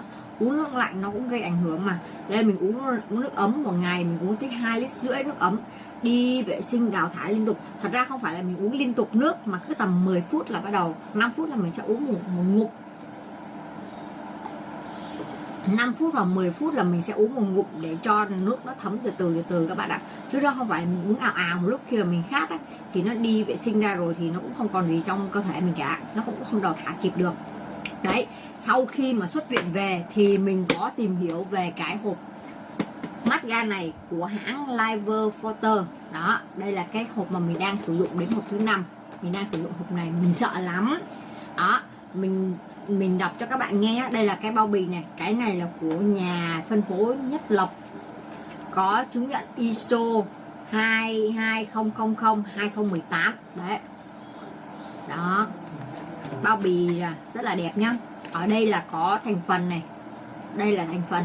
Họ có ghi đầy đủ thành phần cho mình này. Đó, thành phần này. Các bạn thấy không? Thành phần này. Đó, đầy đủ thành phần. Công dụng này, giúp thanh nhiệt này, giải độc gan này, bảo vệ gan này, giúp tăng cường chức năng gan, hỗ trợ giảm các triệu chứng vàng da, nổi mày đay, mệt mỏi, chán ăn do chức năng gan kém. Bạn thấy không? Gan mà có vấn đề, gan mà yếu là cơ thể mình yếu luôn, chứ không phải là gì đâu. Nên thành ra là gan và thận và nói chung là những cái gì bên trong cơ thể mình ấy, càng khỏe thì cơ thể mình sẽ hấp thụ hoặc là mình làm cái gì nó cũng sẽ rất là dễ. Đấy nhá, nếu mà gan yếu này, gan mình yếu là cảm thấy người lúc nào cũng cảm thấy mệt mỏi, uể oải, làm cái gì nó cũng không được, rất là khó chịu, đúng không các bạn? Bây giờ muốn kiếm tiền, dù đúng là thật sự là mình muốn kiếm tiền, mình cày mình kiếm tiền, nhưng mà sức khỏe, không có sức khỏe thì cũng không thể nào đi làm được, đúng không? Nên là thành ra là làm thì vẫn phải có cái thời gian nghỉ ngơi, phải có cái thời gian mà cho cái nội tạng của mình nó được nghỉ ngơi, nó được chăm sóc, và ăn uống theo chế độ, đừng có ăn quá nhiều kiểu như là tinh bột này, hoặc là nước ngọt này, những cái loại những loại thuốc uống chất có ga hoặc chất kích thích như cà phê sữa này, hoặc cà phê này, hay là thậm chí là kiểu ăn quá nhiều bánh kẹo ngọt. Đấy, nạp vào cơ thể mình có thể ăn, nhưng mà cái số lượng vừa phải và ít thôi. Đừng nạp một lúc vào cơ thể để kiểu như gan nó không có thể đào tiện, kiểu hoạt động nhiều quá nó cũng không tốt. Mà bạn giống như là kiểu một cái cỗ máy mà như bản thân mình này, mình làm việc nhiều quá, làm hộp nhiều quá thì cũng sẽ có ngày toang thôi, đúng không các bạn? Thì gan cũng vậy, thì mình nên để cho gan có một khoảng thời gian làm việc và một khoảng thời gian nghỉ ngơi, nó đồng đều với nhau, chứ đừng lạm dụng quá. Hay là hỗ trợ bảo vệ gan do sử dụng rượu bia và các loại có hại cho gan. Đó, đối tượng sử dụng này, người bị viêm gan, xơ gan, gan nhiễm mỡ, men gan tăng cao, người bị vàng da, nổi mày đay, mệt mỏi, chán ăn, có chức năng gan kém, người sử dụng bia rượu và các thuốc có hại cho gan. Các bạn thấy không? Hướng dẫn sử dụng thì là cách dùng là 1 ngày 1 viên, uống 1 viên 1 lần, 1 ngày có thể uống 1 đến 2 lần trên 1 ngày các bạn nhé, tối đa chỉ là 2 lần trên 1 ngày thôi, và 1 lần chỉ được 1 viên. Chú ý, thực phẩm này không phải là thuốc, không có tác dụng thay thế thuốc chữa bệnh, dùng cho những người mẫn cảm, không dùng cho những người mẫn cảm với các thành phần của sản phẩm. Mình là người bị dị ứng với lại thuốc, Đó, có những cái loại thuốc mà mình không thể sử dụng được, nên là các bạn cũng như vậy. Các bạn trước khi mà mua một sản phẩm nào đó nên đọc kỹ các thành phần của bên trong sản phẩm, xem là bên trong thành phần này có cái thành phần nào mà đang dị ứng với cơ thể hay không. Nếu có thì các bạn có thể ngưng không dùng và chuyển sang một loại sản phẩm tương tự, xem nó, ví dụ sản phẩm tương tự nó có thành phần nó vẫn thải độc gan, nhưng mà nó sẽ không có các thành phần mà gây ảnh hưởng với mình. Ví dụ như là mình đang có thể uống cái này và song song với lại Fumachoi của Nhật Bản thì nó vẫn là giúp đào thải những cái cặn bã ở trong cơ thể ra đấy, hoặc là siêu vi tảo đó. Nói chung là có rất là nhiều loại có thể làm sạch, làm hỗ trợ cho gan rất là nhiều đó. Nhưng mà hiện tại loại này thì mình cảm thấy là giá thành nó ok, mà những cái thành phần của nó không hề gây tác dụng phụ với mình thì mình sử dụng. Còn đối với các bạn thì các bạn nhớ tìm hiểu nhất, chú ý cái thành phần này các bạn nhé, chú ý cái thành phần này nhé. Rất là quan trọng là những thành phần này nếu mà mình bị dị ứng tốt nhất là không được sử dụng, và hỏi bác sĩ trước khi sử dụng các bạn nhé.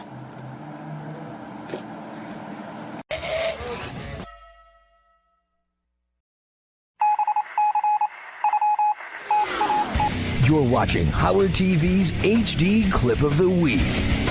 You're listening to Bubba the Love Sponge on Howard 101. Hey, what's up? This is Earthquake. I'm here to promote The Comeback and also the movie The Comeback that I'll be starring in later on this year. And also, I'm performing down at the Improv in Tampa. Got to see my boy Bubba the Love Sponge. Never been here before, but I heard his ass is off the chain. So right now, I'm getting ready to go ahead and check my boy out and see what the he's doing. Bubba, the Love Sponge, going in there. Maybe he can find me somebody. He a love sponge. Maybe he can hook me up with somebody and make me happy. Check me out. Going in here and check my boy out. Follow me in here. We about to see him, see what's going on. Come on, fellas. We got to make sure that Earthquake knows how we usually have our studio. Usually we don't have all these cameras in here, and we got it really dark and really cold, and he would probably really appreciate that.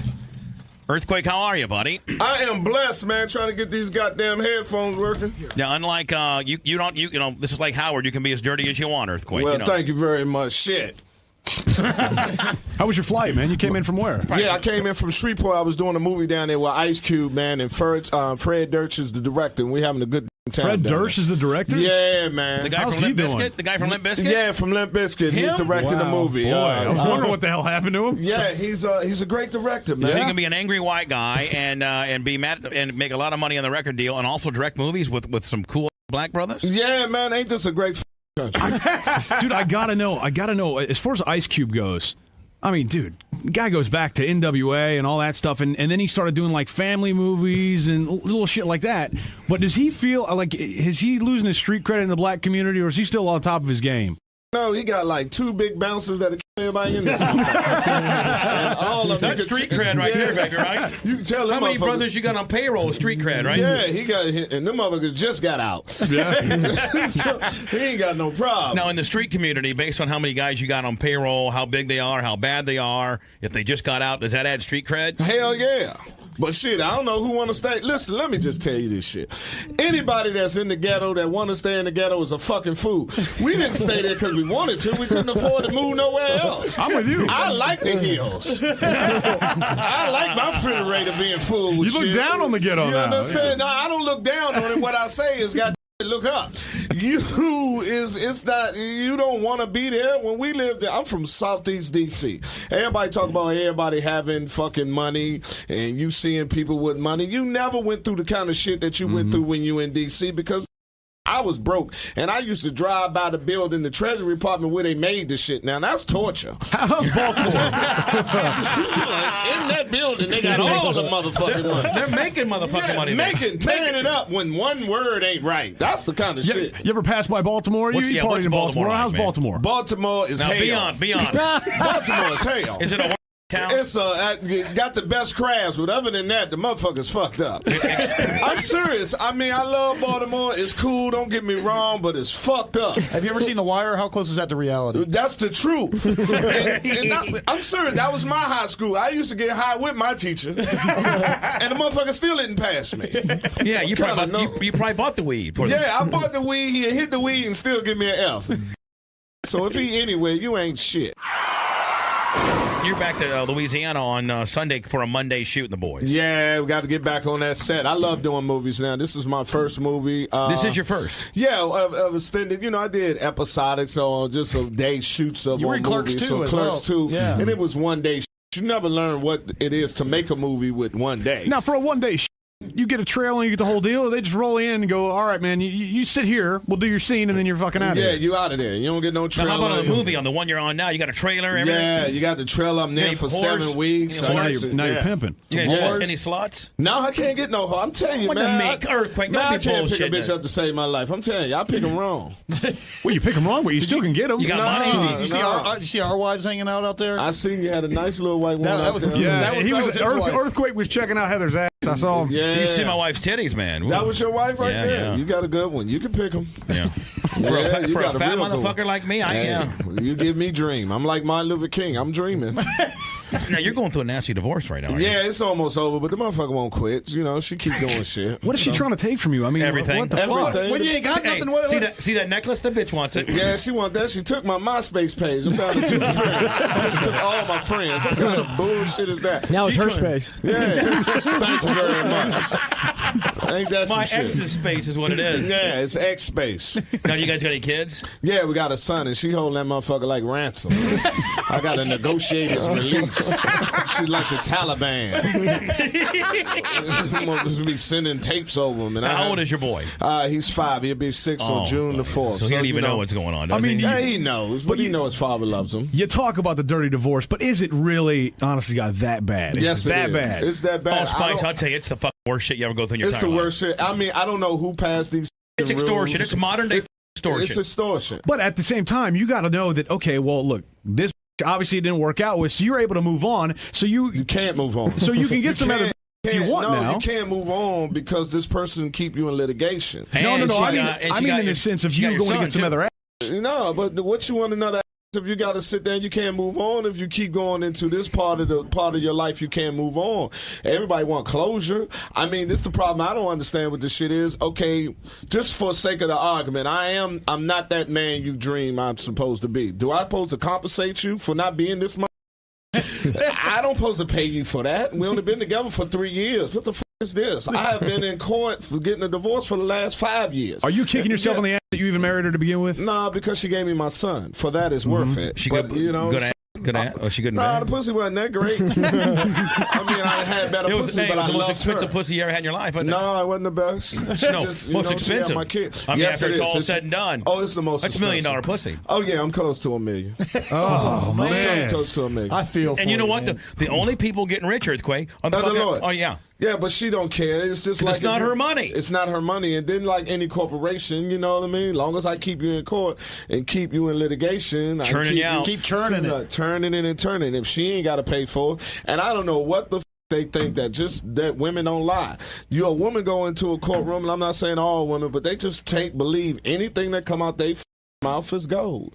They just do. You need a for white some woman, reason. man. You need a good white woman. I try to get a white woman. I don't know how to pick them up. When's the last time you nailed a white one? Yeah, be I honest. ain't never had a white woman. Oh, don't lie. Some star like you, you never. No, I never. It's just that you know. You didn't know how to pick them up. I You're a don't know star. because no white women hang at the clubs I be in. Bullshit. You Well, know you then got you- that hold one on. hot little Hold white on. chick in the front row with Then the gold you hoop go- earrings and the red then you lipstick. go to This the will be wrong something your show fucking tonight, I guarantee you I that. hope so. If you got one me to fuck, I will fuck her. I mean, you're going to the wrong clubs then.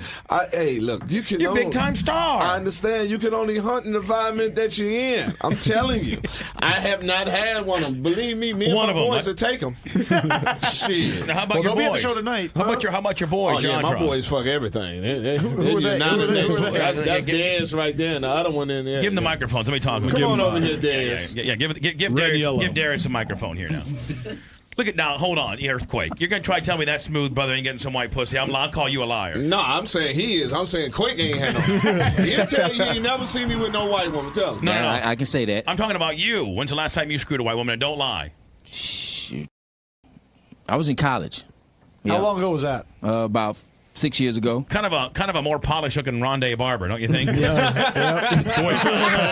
I just can't shake that, can I? Maybe Tiki one. Well, Rondé's had some white bitches, I'll tell you that much. Oh, yeah, I'll tell you that right now. No, I need to start hanging with Rondé then. Now, you do stand up as well? Yeah, I'm the opening act. You're the opening act. Yeah. And then who's the other? And who's the other guy? Road manager. Yeah, he manages everything. Make sure he's an athlete.